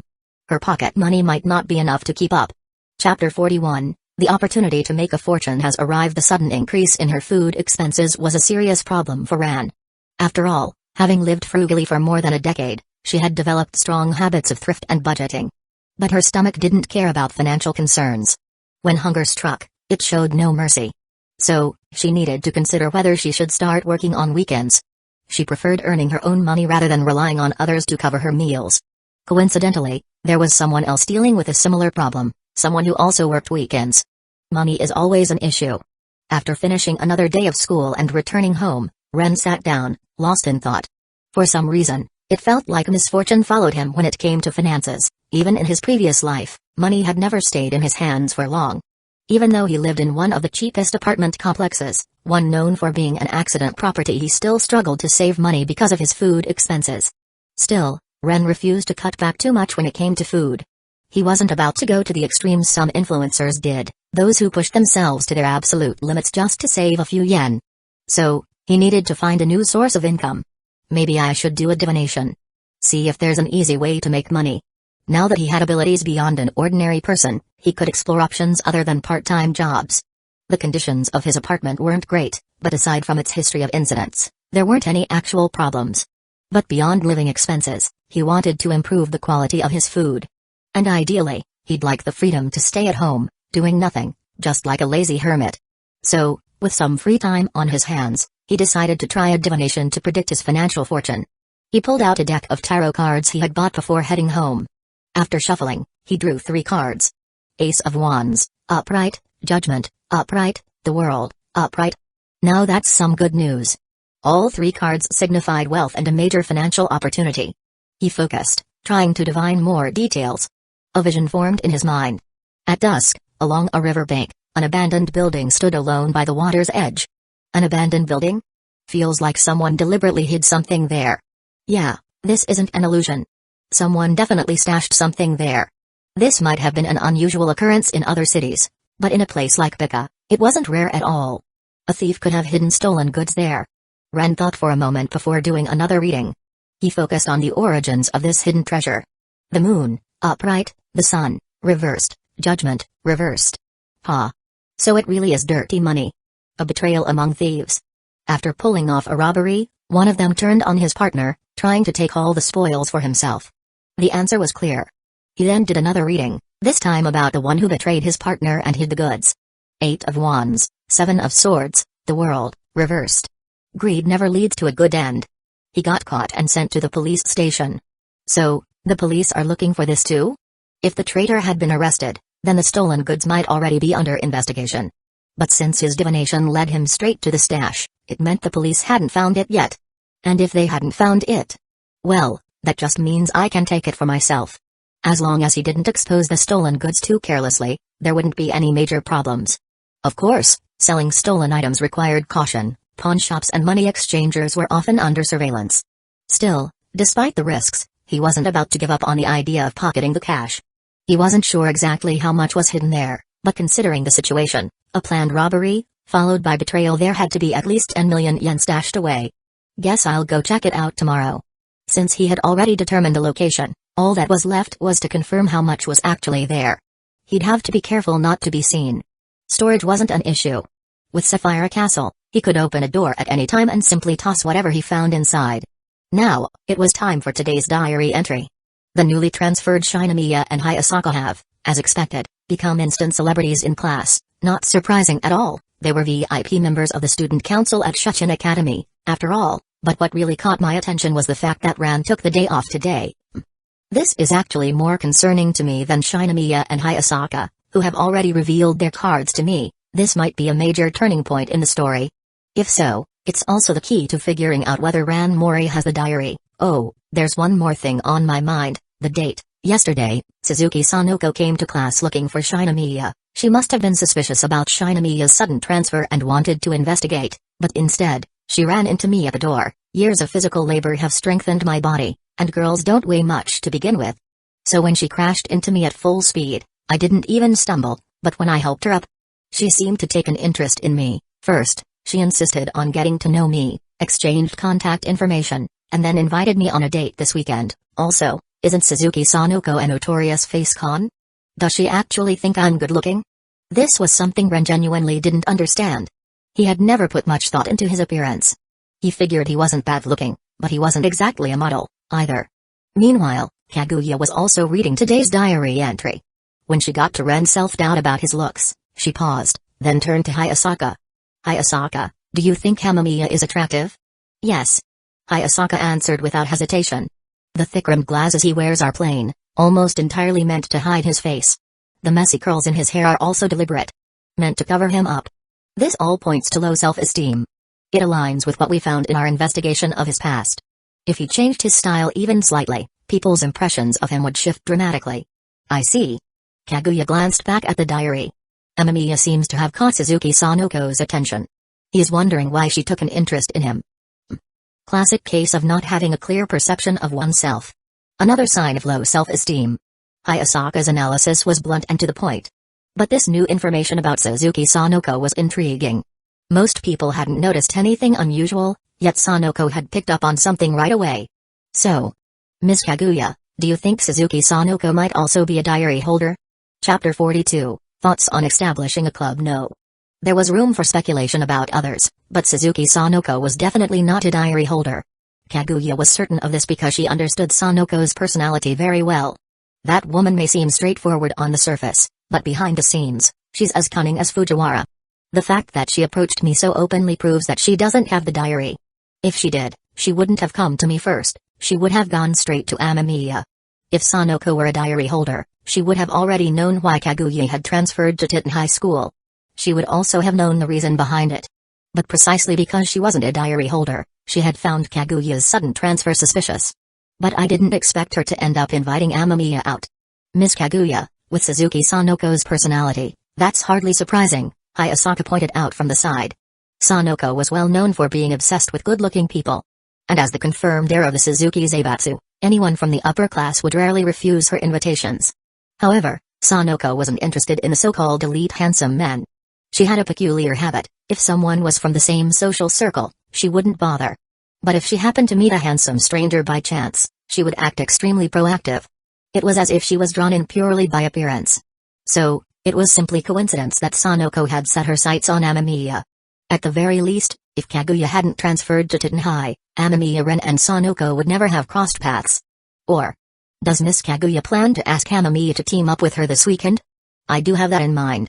The diary seems to impose restrictions on offline arrangements, but if I interact with Amamiya in an everyday setting not in direct connection to the diary, it might not trigger the diary's rules. So that's the strategy. Hayasaka immediately lost interest. It turned out this was just another experiment to test the diary's limits. If that's the case, shouldn't we inform Amamiya? Yes, we should. No matter what, it was best to let the involved party know. Kaguya didn't want any unnecessary misunderstandings. To prevent such misunderstandings, communication was essential. But since Sanoko invited him first this time, we'll have to make our move earlier next time. There was no avoiding this weekend's situation. In that case, do you plan to increase contact with Amamiya during school hours? Hayasaka's question made Kaguya fall silent for a moment. Would that be appropriate? I don't think Amamiya enjoys talking much at school. And most of our conversations aren't suitable for others to overhear. Discussing them in school isn't ideal. That's true. Hayasaka sighed, seeing the problem. If it were just casual conversation, it wouldn't be an issue. But their discussions weren't normal by any means. Miss Kaguya, I think you should really consider this issue. You clearly need a private space for conversations with Amamiya in the future. He writes in his diary every day, recording details of daily life. But if you don't participate in any of it, you'll have no role in what's written. You have a point. After all, the diary documented real-life events.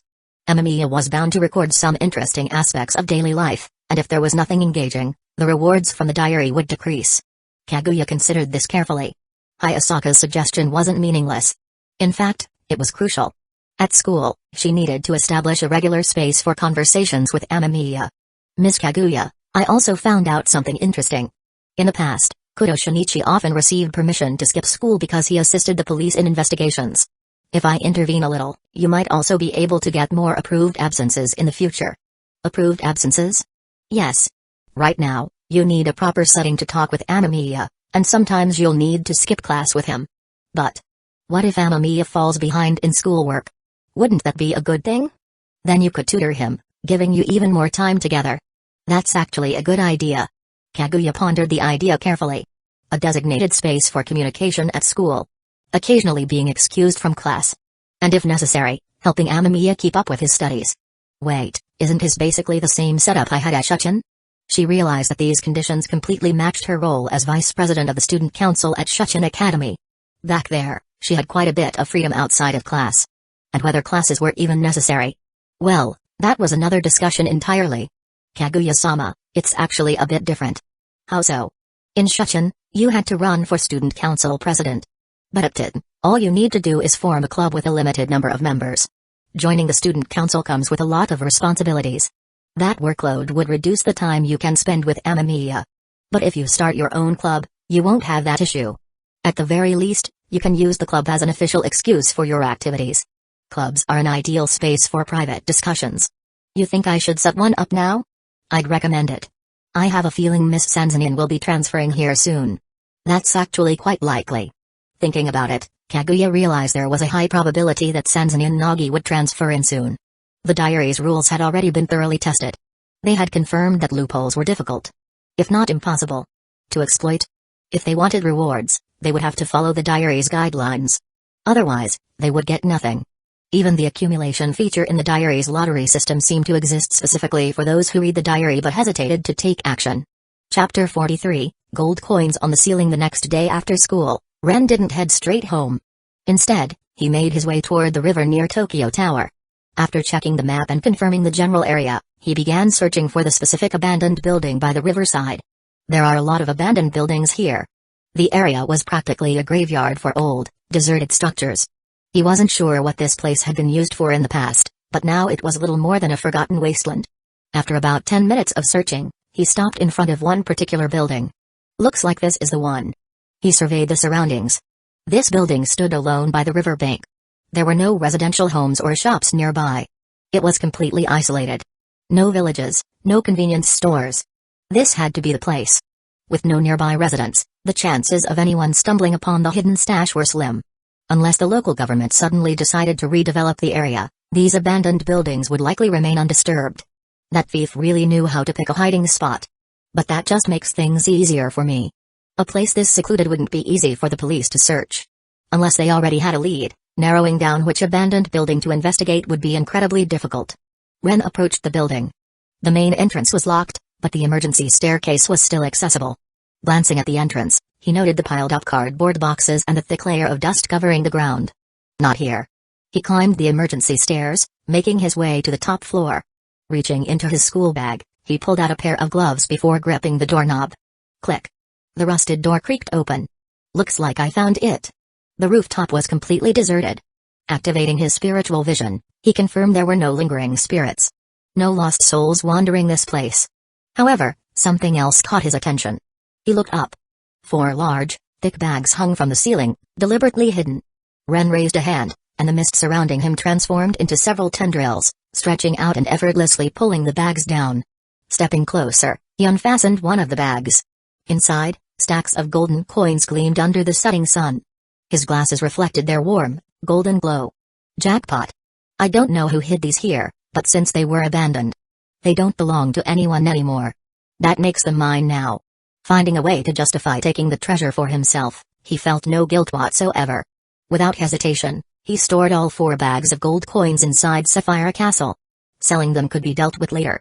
With a satisfied expression, he stepped out onto the emergency staircase, carefully closing the door behind him. Just as he was about to leave, he paused. His fingers rested on the door lock. Better safe than sorry. If a kid wanders in here by accident, that'd be a problem. Might as well lock it properly. Activating his apprentice ability, he reinforced the lock with an extraordinary seal. Now, the door wouldn't open unless someone physically removed it. This would prevent any curious children from getting inside. With that precaution in place, he made his way downstairs.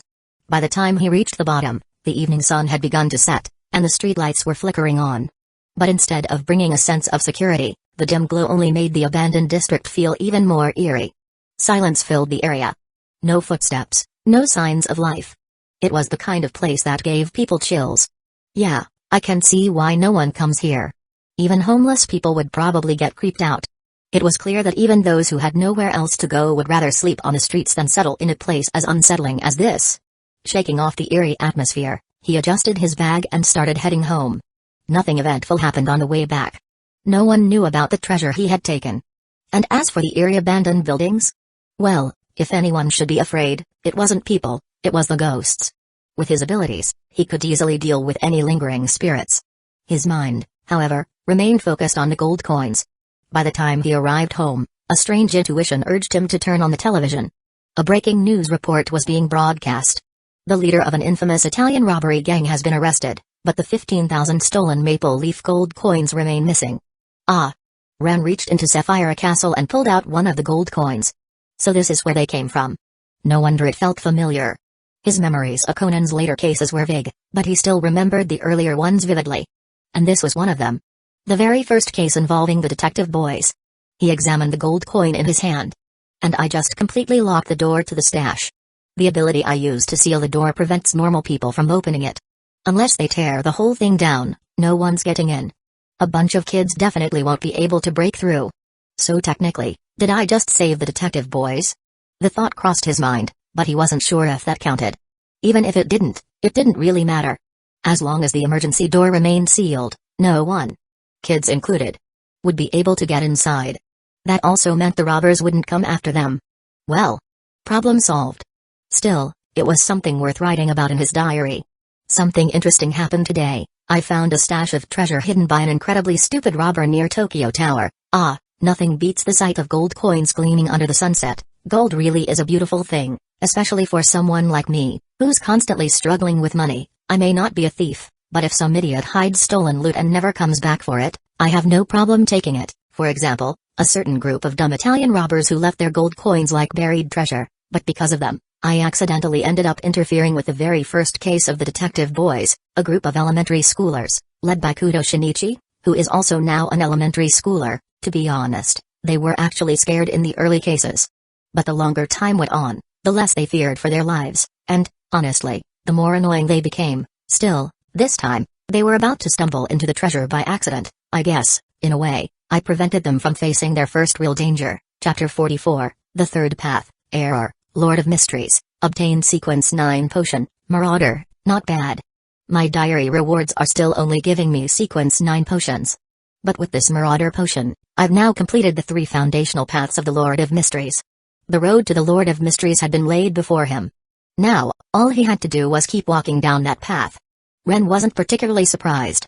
He picked up the bottle and downed its contents in one gulp. As always, the taste was absolutely terrible. But this time, after consuming the Marauder potion, something felt different. A tingling sensation spread through his wrists and fingers. The skin on his palms and fingers began to crack, peeling away to reveal new skin underneath. The freshly grown skin was as smooth and soft as a newborn's. His hands were no longer rough like a worker's, they had become slender, pale, and delicate, almost feminine in their refinement. So this is the perk of becoming a marauder? Unlike Seer and Apprentice, which focused on perception and adaptability, the marauder relied on dexterity and finesse. This change made his hands unbelievably flexible. These hands could probably be used for a hand modeling career. Ren chuckled at the thought. Of course, that wasn't happening. Even if he got a job, being a hand model wasn't in the cards. No wonder they say a thief's hands are their most important tool.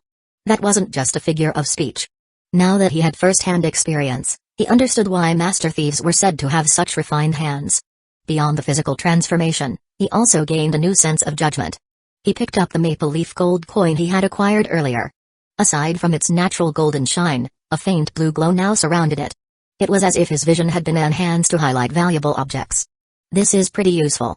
If he ever came across items of unknown value, this ability would allow him to judge their worth at a glance. Whether in ancient times or the modern era, an ability that reveals hidden value is always in demand. If this were an ordinary world, I could probably turn this into some I have golden eyes type of story. The thought amused him. Ren smiled and shook his head. But now, there was another issue. Ren. It's been 2 days. What exactly happened that made her take 2 days off? Should I check on her? It was unusual. Ran taking 2 days off from school was a sign that something was wrong. With that in mind, he pulled out his tarot deck and performed a reading. 9 of Wands, 7 of Pentacles, 2 of Wands. Huh? He stared at the results in surprise. Shinichi suffered a serious head injury, a massive lie, and disappointment? Did Shinichi lie to Ran because of special circumstances, and now she's deeply disappointed? Wait. Did Ran find out that Shinichi faked his death? That shouldn't have happened. Under normal circumstances, something like that should have been impossible. A high school student turning into an elementary schooler? It was too absurd to believe. Ran never even considered the possibility before because it was simply unbelievable. And with Yusaku and Yukiko covering for Shinichi, she shouldn't have been able to find out. Unless she learned the truth from another source. Ren looked down at his diary. I see. It looks like my guess was right. Ran really has the diary. He took a deep breath. Which means there are now 3 confirmed diary holders. Shinomiya Kaguya, Sanzen Inagi, and Mori Ran. They all have something in common, they're the heroines of their respective stories. And now, their life trajectories are shifting because of the diary. Well, we know this for sure with Kaguya. As for Nagi and Ran, it's still uncertain. He hadn't had any direct contact with Sanzen Inagi yet. But Ran's situation was already exposed. If her life had deviated from its original course, he could confirm it with another reading. He shuffled the tarot deck again and pulled 3 more cards. The Star, Upright, Justice, Reversed, the Lovers, Reversed. Yikes. These results were bad. TSK. Shinichi, you really messed up this time. All 3 cards indicated a massive breakdown in relationships. The fallout from the deception was too big. The diary's influence on Ran seems to be far greater than I expected. So her 2-day absence was her response to Shinichi? Then, did Shinichi still move into the Mori household? The first 2 readings were already messy, but curiosity pushed him to perform one last divination. High Priestess, Reversed, the Queen of Pentacles, Upright, Wheel of Fortune, Reversed. Oh. A selfish plan was uncovered. He successfully moved into the Mori household, but the plan completely fell apart. Did Ran move out and start living with Kisaki Ire? Shinichi, your plan is in shambles. Ren let out a low chuckle. This was prime drama. But Ran's decision wasn't surprising at all. If she had figured out that Shinichi wasn't dead, and if she had realized that he deliberately moved into her house for selfish reasons, then it was completely logical for her to leave. Ran is still a kind person. She didn't expose Shi's identity. Instead, she chose to remove herself from the situation and live with her mother for now. Honestly, that was the best possible choice for her. Though Kuto might not see it that way. Meanwhile, in the Mori household, in Ran's former room, a bespectacled elementary schooler sat alone. Gazing out at the moon, Edogawa Konan, formerly Kuto Shinichi, was deep in thought. Everything had backfired on him. He had disguised himself as a child so he could stay close to Ran. But in the end, his own plan had driven her away. I should have considered how Ran would react if she believed I had died. The two of them had grown up together. Of course his death would impact her deeply. But what he hadn't expected was for that impact to explode in his face once she discovered the truth. In the end, Ran knows me too well. If they hadn't been so close, she might have been able to accept things more easily. But because of how well she knew him, it was impossible for her to ignore it. Well, I just hope she can come to terms with it soon. For now, I need to focus on investigating the organization. But as he thought about his current situation, Conan let out a sigh. The Mori Detective Agency wasn't exactly the most promising place for an investigation. Yeah. I really need to come up with a new plan. Chapter 45, Trait, Big Eater. The next morning at Kisaki Iri's apartment. Just like she would in her own home, Ran woke up early to prepare breakfast and lunch. In fact, she got up even earlier than usual today. Not because she wanted to, but because her appetite had increased dramatically, meaning she had to prepare much more food. Which also meant she needed extra time to cook. Her new morning routine left her busy in the kitchen for nearly 3 hours. Outside, the sky gradually brightened as dawn approached. Click. Yawning, Kisaki Iri stumbled out of her bedroom, still in her pajamas. Sniff. A delicious aroma filled the apartment, making her eyes open slightly.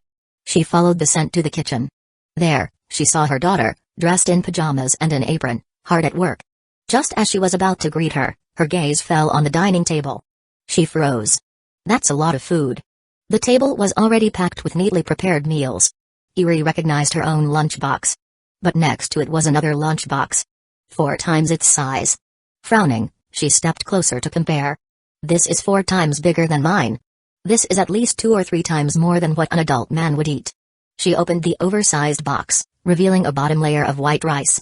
Next to it, 4 more equally large containers were packed with various side dishes, fried chicken, pork cutlets, broccoli, bamboo shoots, hamburger steaks. The variety was excellent. The nutritional balance was also solid. But the portion size was absurd. Are you having lunch with Sanoko today? Even if you are, this is way too much. Or, are you still feeling emotional? Yesterday, Iri had stayed home with Ran all day. She hadn't noticed any extreme sadness or strange behavior. Still, she leaned against the kitchen doorway, watching her daughter with concern. Ran, you're up early. Yes, I had a few extra things to prepare today. Did you agree to eat lunch with Sanoko?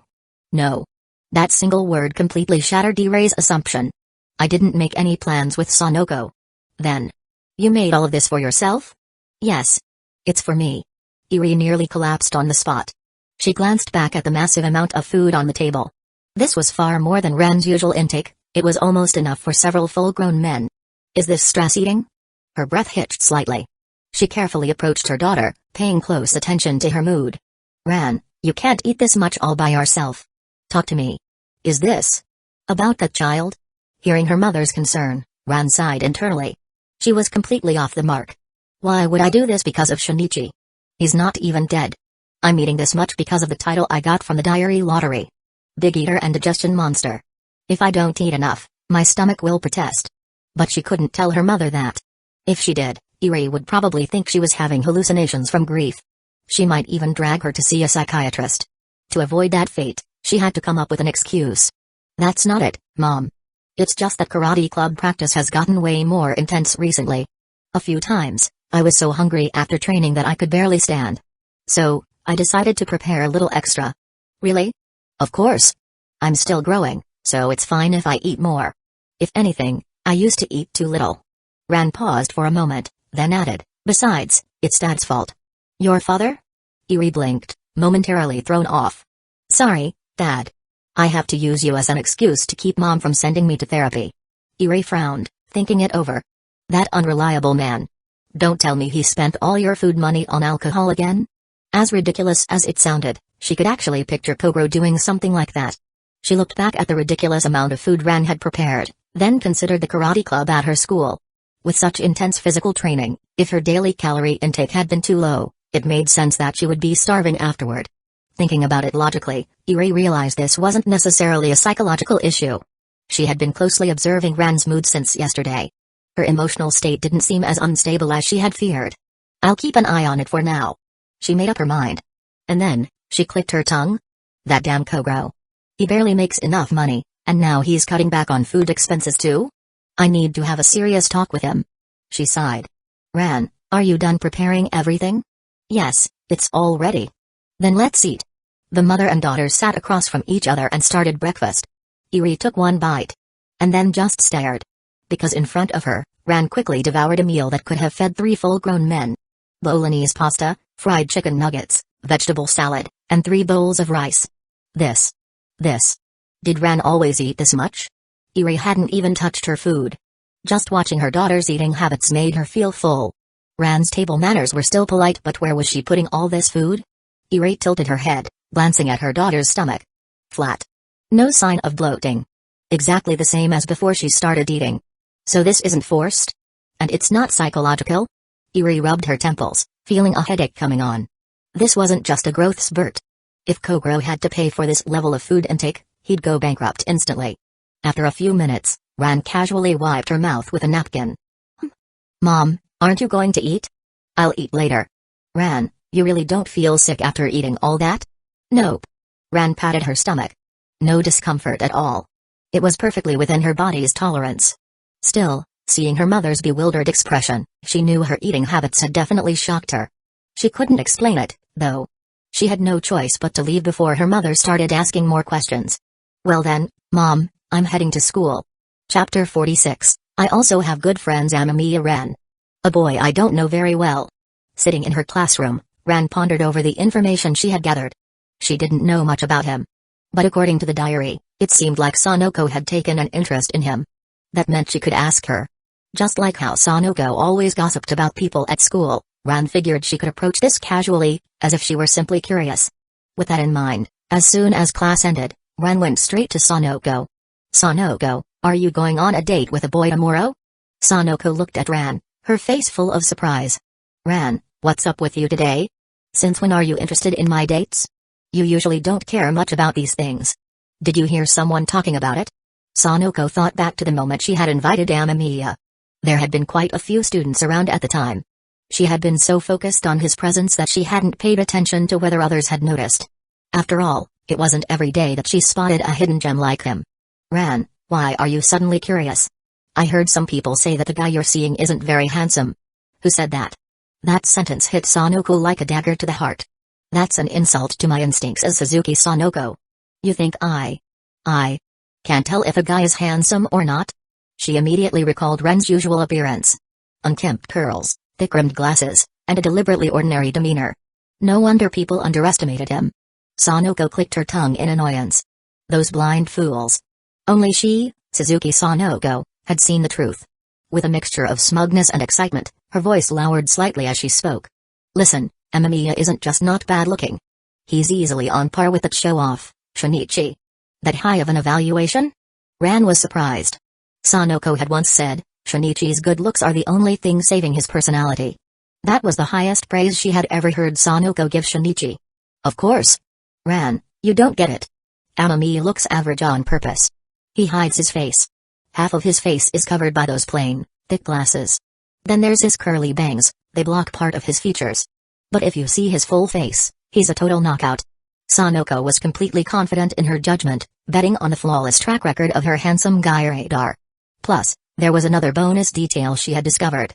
Also, I noticed that Amamiya doesn't seem to interact with girls much. I think I might be his first date. That does seem likely. Ran knew that Sanoko had a tendency to exaggerate things. But when it came to Amamiya, everything she had said so far aligned with the diary's records. If Amamiya wasn't lying in his diary, then he really had never dated before. Ran then recalled something else Sanoko had once said, that clueless detective is going to get himself in serious trouble one day. And that statement had turned out to be 100% accurate. Until now, Ran had never given much thought to Sanoko's ability to judge people. But with so many of her past remarks proving true, she was starting to reconsider. I never realized how sharp Sanoko's observations actually were. For the first time, Ran saw her best friend in a new light. So, you only just now noticed Amamiya's hidden charm? Do you need any other reason? No, I suppose not. Ran had known Sanoko for years. She knew full well that Sanoko would absolutely pursue a guy based on looks alone. Right now, I know that Amamiya isn't good at dealing with girls. But there's still a lot I don't know. She frowned slightly. She didn't have many sources to gather more information. But if she needed help. Ran's eyes landed on Sanoko. That's it. If she couldn't do something alone, wasn't that what friends were for? Sanoko, come with me for a moment. Okay. Sanoko felt that Ran was acting a little strange today. But she followed her out of the classroom without question. And then, Sanoko's worldview was completely shattered. After listening to everything Ran told her, she was speechless. Especially when Ran mentioned Shinomiya Kaguya, Sanzen Inagi, and the world-altering effects of the diary. Her mind needed time to process, but the first thing that truly sank in? Wait. Ran is actually the heroine of a story? That was her first realization. She turned to look at her best friend. Ran was gorgeous, had a perfect figure, was kind, smart, and athletic. The only flaw was her complicated home life, but other than that, she was practically flawless. Yeah. You do seem like the protagonist type. And if you're the heroine, then Shinichi is obviously the male lead. Sanoko nodded to herself. It all made sense. Ugh. I think I understand why Shinichi's like this now. Sanoko sighed. She could picture it perfectly, the classic overconfident, reckless protagonist. Talented, intelligent, and totally oblivious to danger. Which was exactly why he ended up getting knocked out and poisoned. He was just too overconfident. That's why he got careless and ended up in this situation. Ran looked at her. What do you think now that you know Shinichi's situation? Me? Ran fell silent for a moment. Then, she shook her head. I can't accept it. If he had told me the truth, I would have kept his secret forever. I would have even helped him hide his identity. But instead, he lied to me. He used protecting me as an excuse. While doing something purely out of selfishness. I can't accept that. Then it's over. Sanoko made her conclusion. After hearing Ran say that so decisively, she knew there was no going back. Yes, Shinichi was a textbook male protagonist. But once he made that choice, to lie and manipulate Ran instead of trusting her. It didn't matter what kind of story this was anymore. Because in reality, he had already lost. Chapter 47, Let's go on a date together. What truly matters in a relationship isn't whether the other person fits the male protagonist archetype, but rather the mutual understanding and emotional connection between both parties. When one side chooses to deceive, that connection is severed before it can even begin. And when the selfish motivations behind the deception are laid bare, the relationship loses all meaning. Even so, Sanoko remained fully supportive of Ran's decision. That's right. Ran, this is the best choice for you. Shinichi is just going to get himself into even bigger trouble in the future. The problems he is facing now are already a huge mess, and the aftermath of what he did isn't something that will just go away. She could only shake her head at his actions. Faking his own death might have ensured his safety, but at the same time, it meant completely abandoning his past identity. If the organization that turned Shinichi into a child never collapsed, and if no cure for the poison was ever discovered, then there were only two possible futures for him. 1. He remains a child forever. 2. He has to grow up all over again. But either way, the Shinichi that Ran once knew was gone. If he really had to relive his childhood, was Ran supposed to wait for him to grow up again? To Sanoko, it was obvious once Ran had rejected Shinichi, no amount of effort on his part would change the outcome. Yeah, Ran murmured. She hadn't analyzed things as deeply as Sanoko. She just couldn't accept the fact that Shinichi had approached her under the guise of protecting her. Only to use that as an excuse for his own selfishness. It wasn't that she couldn't understand why he did it. But if she could have accepted it, she wouldn't have moved out to live with her mother. What are you going to do now? I mean, about Shinichi. I'll pretend I don't know. Ran had already made up her mind. If he's already killed off the identity of Kudo Shinichi, then I'll treat him as though he's dead. He's a different person now, just another kid adopted by Aunt Yukiko and Uncle Yusaku. I won't expose him, but I don't want to live under the same roof as him either. Yeah, that's probably for the best. Sanoko was genuinely glad Ran had came to a decision. Considering everything Shinichi had gotten himself involved in, it was safer for Ran to keep her distance. Otherwise, he might end up dragging her into even more dangerous situations. Now, though, another topic came up. The next thing we need to talk about is Amamiya. He's the one writing the diary, the one who knows the entire story, and the one who understands more than anyone else. Sanoko crossed her arms with a smirk. Well, no wonder I ended up taking an interest in him. His appearance wasn't the only thing he was hiding, he's got secrets in other areas too. See? Her taste in men was top tier. She had managed to pick out the diary writer from an entire sea of people. Now that she understood the situation, things made sense. That explains why that ice queen Shinomiya Kaguya suddenly transferred out of Shuchen. She was testing Amamiya. And that arrogant little rich girl following her. I was wondering why she was involved, too. So that's what's going on. She had been confused about what those two were scheming behind the scenes. Now, she finally had her answer. So, are you planning to meet Amamiya directly? Well, yeah, I was thinking about it. In that case, how about this weekend? Huh? Ran blinked at Sanoko in surprise. But, aren't you going on a date with Amamiya this weekend? Well, dating is important, but so is discussing this situation properly. And it's not weird if you're there too. We'll just say it's a friendly get-together. That way, I can keep seeing Amamiya without it being suspicious. Wait, you still plan on dating him? Of course. Sanoko tilted her head as if it were the most obvious thing in the world. It's not like I was planning to date him for any deep reason. I just think he's super handsome. And if I like looking at him, then isn't it only natural to keep dating him? Ran sighed. Seeing how matter-of-fact Sanoko was about the whole thing, she realized her earlier concerns were pointless. Indeed, Sanoko had no ulterior motives. She was dating Amamiya simply because she found him attractive. That was all. Ran, I'll message you tomorrow. Make sure you're ready. Got it. Even if the real purpose of the outing was to introduce Ran to Amamiya, Sanoko still treated it like a proper date.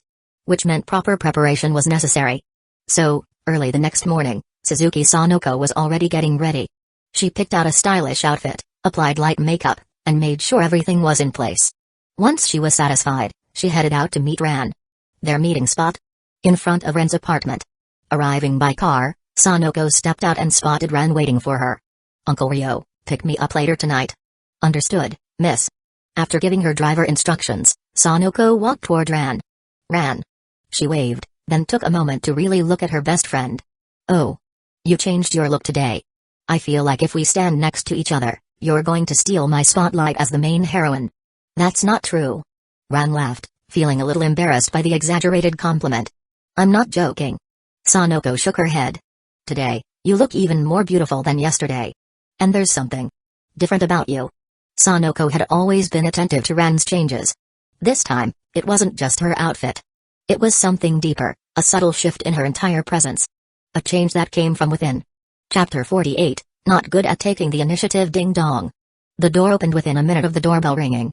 Standing there was Ran, dressed casually. His eyes landed on Ran, and for a brief moment, he hesitated. Then he glanced at Sanoko and immediately understood. I see. I figured you might have gotten the diary too, Ran.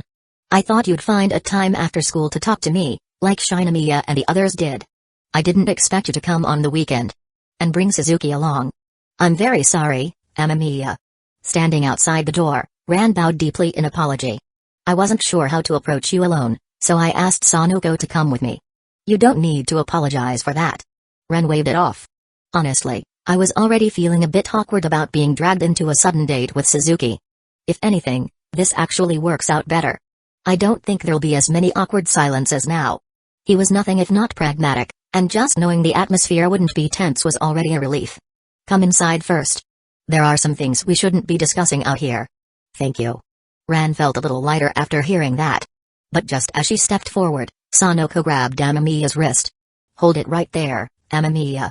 Our date isn't ending like this. Huh? He looked at her in confusion. Suzuki, you still want to go on a date? Of course. She flipped her hair dramatically. I brought Ran along because she needed backup, not because I was canceling my date. I just decided to move the time around a little. Sanoko was completely confident. She loved dating, and her reasoning was straightforward. She just liked handsome guys. Especially the ones with a hidden charm. For a moment, Ren was speechless. This is the first time I've ever heard a girl talk about dating this confidently. Suzuki, I really don't have any experience dating. Hey. Then start building that experience now. Sanoko grinned. To be clear, I wanted to date you because you're seriously good looking. You're a handsome guy with a high hidden score. Handsome. Ren's expression became a little stiff. He had never thought of himself as anything special in the looks department. This was the first time a girl had said something like that to him. And Sanoko, who was extremely sharp-eyed, immediately noticed something. Whoa. Your ears are turning red. She gasped in delight. You really have no experience dealing with girls, do you? So cute. Her teasing only made Ren's embarrassment worse. His ears were completely red now. Such a reaction was rare in a guy. Especially one with his level of looks. A boy like him. Good-looking and totally inexperienced with girls?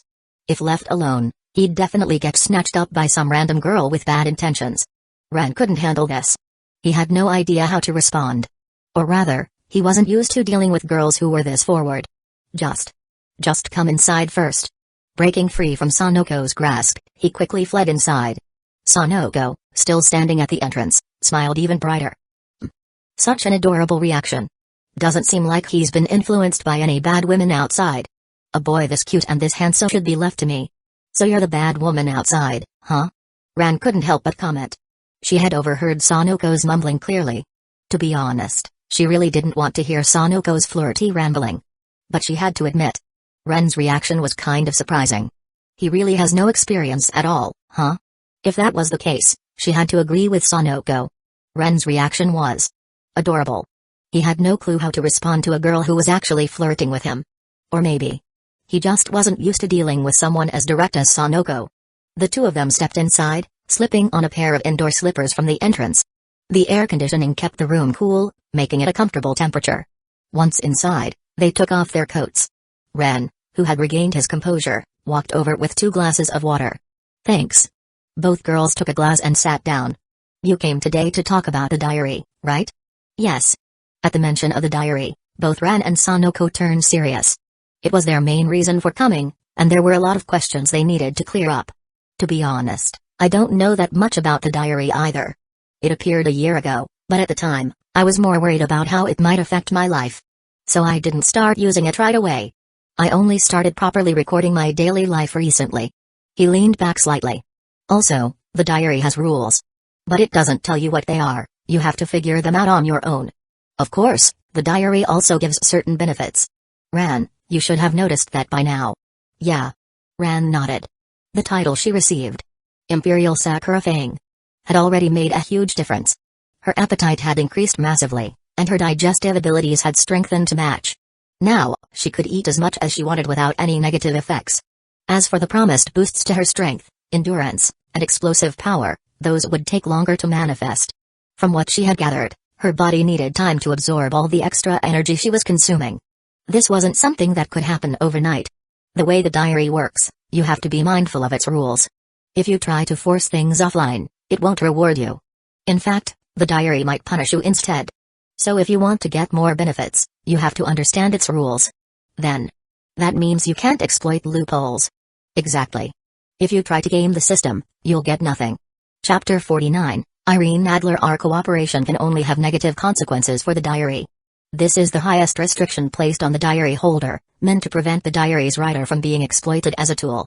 Ren emphasized this rule. The diary enforces this very strictly. For those of you who hold the diary, this should be considered a serious matter. As for whether the diary has a self-protection mechanism, I believe it does. Of course, I can't be certain whether it has a protection mechanism for you. But I think there must be some kind of punishment mechanism for the holders. Amamiya, I have a question. Sanoko eagerly raised her hand. I want to ask about this punishment mechanism. Did that Ice Queen and that arrogant brat get caught? No. Ren shook his head slightly. Even though I chose to self-destruct the diary at the beginning, both Shinomiya and Sanzanin Nagi are cautious people. They investigated my identity, but they didn't take any unnecessary actions.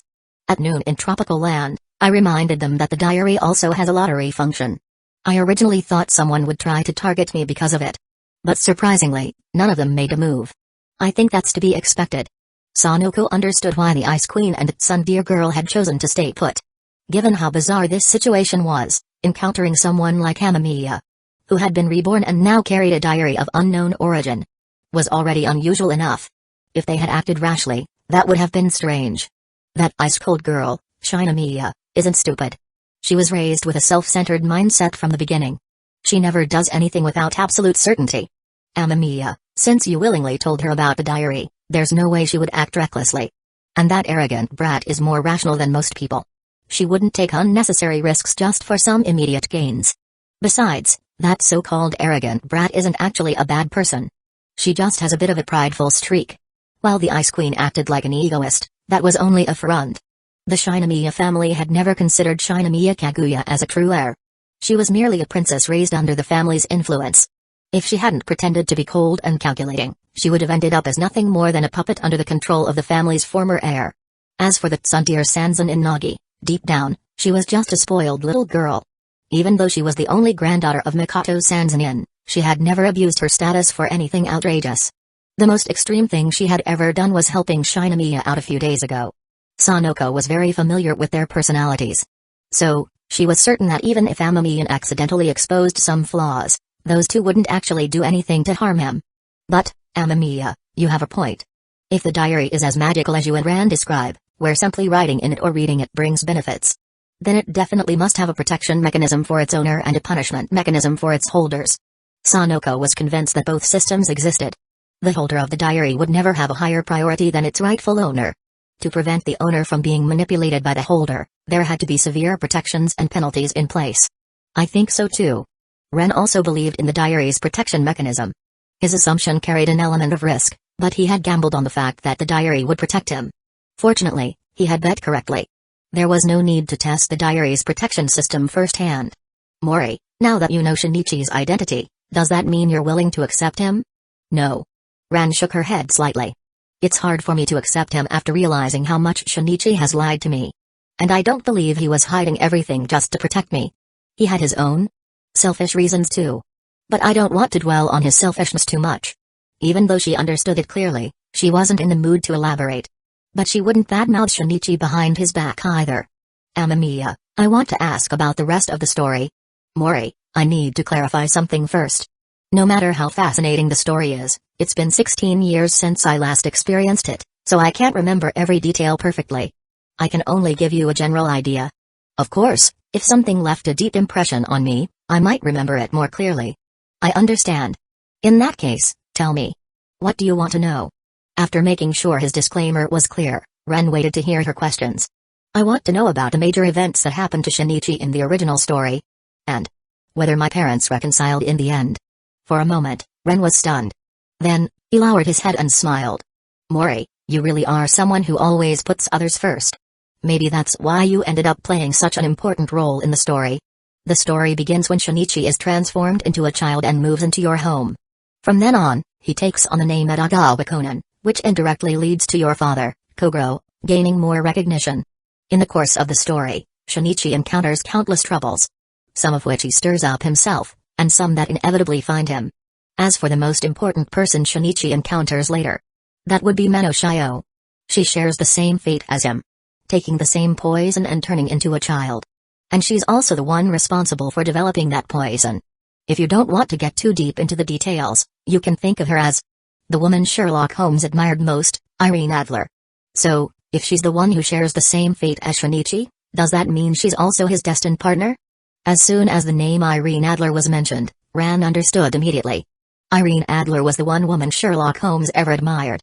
Since Amamiya had chosen to compare Mano-shio to her, the implication was obvious. Ran pursed her lips but quickly let go of the thought. They're comrades. As for the story itself, think about it. What kind of stories do readers find the most engaging? Stories about interesting people and interesting events. Exactly. Mano-shio's introduction served that exact purpose. She essentially replaced Watson. Because Shinichi had to keep his identity a secret, you couldn't fill that role. So, someone else had to take it. Shinichi needed an ally. He also needed a source of information. Mano-shio's presence filled that gap perfectly. Ran remained silent for a while before shaking her head. So, in the later parts of the story, did Watson end up developing feelings for Holmes too? No, that would be too much of a generalization. But let's just say, some of the later story developments leaned in that direction.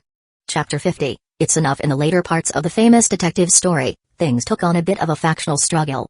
In the end, should he choose the comrade who fought alongside him against the Black Organization, or the childhood sweetheart who had always been by his side? Ren didn't particularly like how the story progressed in its later stages, nor did he enjoy the theatrical versions. He had only heard about certain developments but never paid much attention to them. He had no intention of discussing the parts he did remember in detail. A story is just a story. Reality is something else entirely. Mori, I believe you understand that. People shouldn't get caught up in what happens in a story's future. I know. Ran took a deep breath, trying to calm herself. But I'm still really angry. This time, she couldn't suppress her emotions. Shinichi and I have the closest relationship. He knows I don't care for Sherlock Holmes' antics, yet I've always been the one compromising for him. Can't he accommodate me just a little? I gave him so many chances during our weekend date, but the moment a case appeared, he ran off, leaving me alone at the amusement park. I have feelings too. Listening quietly, Ren let out a soft sigh. So it really is just a story after all. In reality, no girl would keep giving endless chances after all of that. He completely understood why Ren was having such an emotional outburst. First, she had discovered that Shinichi had kept secrets from her. Then, she realized that his supposed protection of her wasn't entirely selfless. And now, she had learned that in the future, there would be another Irene Adler, someone who shared Shinichi's fate, someone who would walk alongside him. Any girl would be upset.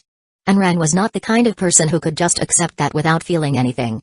It was only natural to feel jealous after finding out that someone else would be at the side of the person she liked. It was normal to be upset knowing that the boy she had feelings for would have another girl by his side, someone who shared his struggles and experiences. Mori, this is just my personal understanding. What I'm about to say doesn't necessarily reflect Shinichi himself. Ren thought for a moment before continuing. I don't think Shinichi ever expected things to escalate the way they did before he got hit with that drug. Of course, if he had known, he definitely wouldn't have rushed in so recklessly. He was just doing what he had always done, what he liked to do. Like any normal 17-year-old boy. His life had been too smooth. He never realized how dangerous the world could be, never considered that criminals don't play fair. He's like the protagonist of a shonen anime, always chasing the unknown, always wanting to solve a mystery. And honestly, that's not unusual. Think about Shinichi's upbringing. He grew up in an elite environment, exposed to advanced knowledge from a young age. His father had already made a name for himself as a mystery novelist, and Shinichi naturally inherited that curiosity and drive for exploration. In a way, he didn't do it on purpose. Or maybe, he just never fully grasped the nuances of emotions, at least, not with the kind of precision you'd hope for. That's pretty common for boys his age. Besides, you two grew up together. At school, everyone calls you the Shinichi-Ran couple, and you've never denied it. To outsiders, you're already a couple. But there's still something missing. And Shinichi himself knows it. There are things he wants to say, but something. Maybe uncertainty, maybe fear, keeps holding him back. Again and again, because of nerves, hesitation, or self-doubt, he pulls away instead of speaking up. That's probably the situation he's facing. Ran listened carefully, absorbing Ren's words. She could understand what he was saying. She also recalled those moments, times when Shinichi had seemed ready to say something, only to hold back at the last second. But despite understanding, she couldn't help but laugh. So many times. For as long as I can remember, Shinichi has wanted to say something but never could. But it's enough. If he couldn't say it then, he won't say it now, and he won't say it in the future either. As she spoke those words, she felt a strange sense of calm. Shinichi no longer had the chance to say those words, which meant their relationship would never progress any further. And in that moment, she realized just how right Sanoko had been all along. She and Shinichi had different values. Being together wouldn't change that. Some things were simply meant to be unchangeable. Ran, that's the right mindset. Forget about Shinichi. Just treat his story as if it never existed. Besides, hasn't he already killed his identity as Kudo Shinichi? Just consider him dead. Yeah. I think I will. Hearing Sanoko's words, Ran found herself agreeing wholeheartedly. There was no point in thinking about Shinichi anymore. He had already made his choice. There was no reason to try and change the outcome. Besides, Aunt Yukiko and Uncle Yusaku had done everything necessary to erase Shinichi's identity. She was sure that they had created a perfectly convincing illusion of Shinichi's death, one that the black organization wouldn't be able to see through. If that was the case, she might as well just consider him dead. There was no reason to dwell on it any further. Now that I've made up my mind, I feel a lot better. Before, it felt like a weight was pressing on my heart. But now, I feel lighter. Ran finally felt a sense of relief. She knew she wasn't completely over it, some things couldn't be let go of so easily. But she could move on. As long as Shinichi never appeared in front of her again, time would take care of the rest. Eventually, she would get used to the fact that Shinichi Kuto no longer existed. Amamiya, do you think letting go is the right choice? I can't answer that for you. But if that's how you truly feel, then all that matters is what's best for you. Forget the story. This is your decision to make. Yeah. Thank you.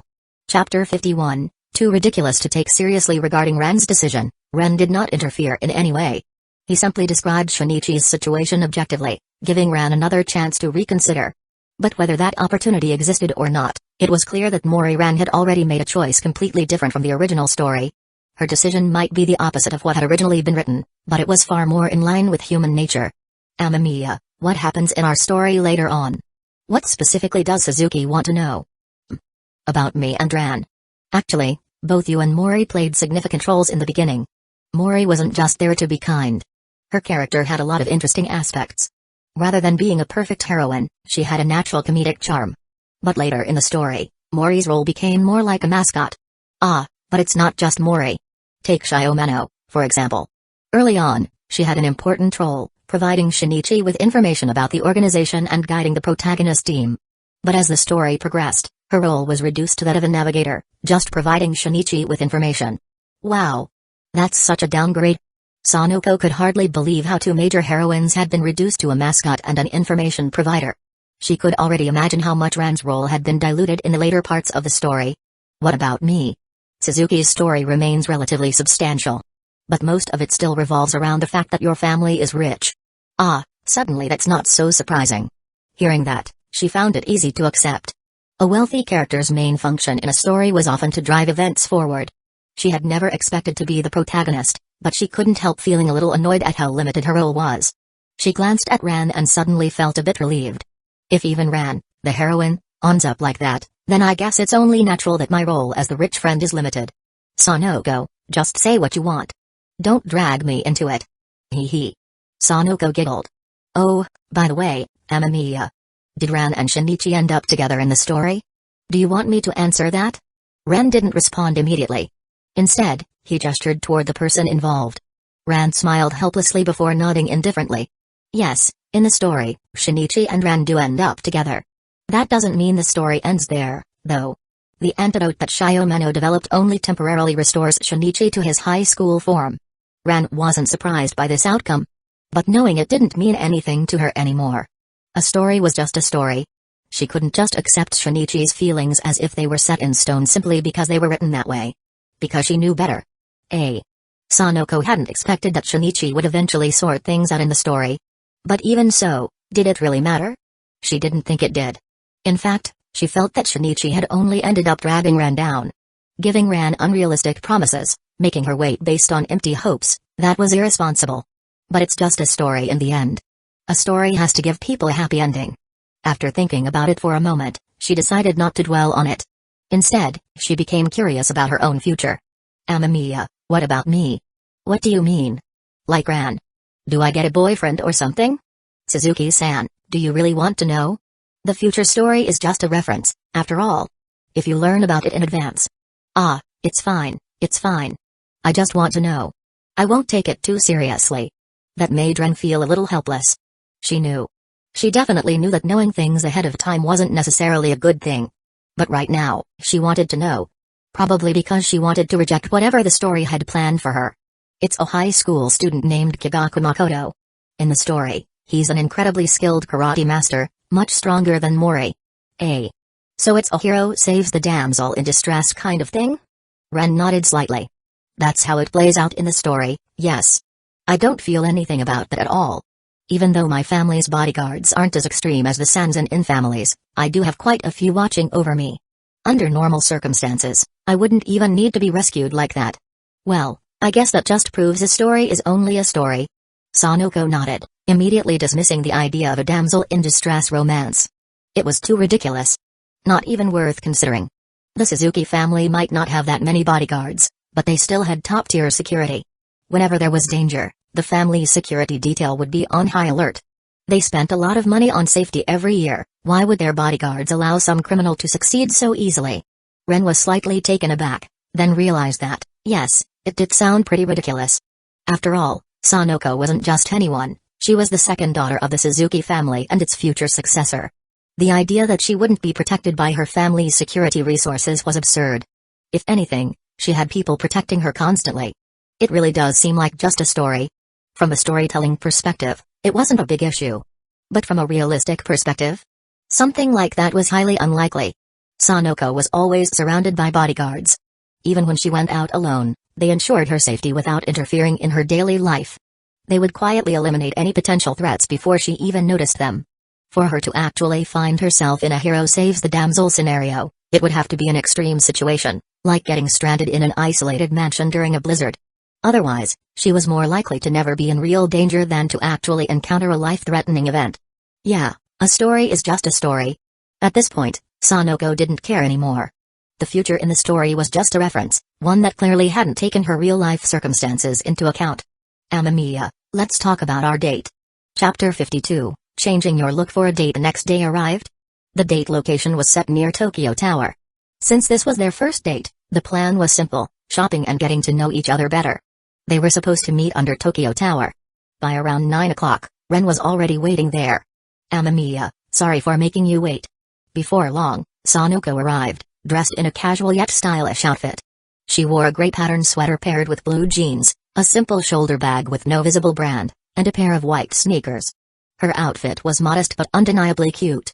Sanoko had always carried herself well. Aside from the signature headband on her head, she was almost on par with Ran in terms of appearance. Noticing his expression, Sanoko smiled in satisfaction. Well? How do I look? Yeah, you look good. PFFT. His reaction was so innocent that Sanoko couldn't help but find it adorable. She stepped forward and casually took his hand. Alright then, let's go. You have to keep me company for a full day of shopping. Yeah. Ren had never thought too deeply about dating. He had always assumed that dating was just about accompanying girls while they shopped, going to various places, and satisfying their desire to go out. But after spending more time with them, he realized dating was quite different from what he had imagined. It wasn't about a girl just wanting to go out, it was about spending time together, gradually getting closer.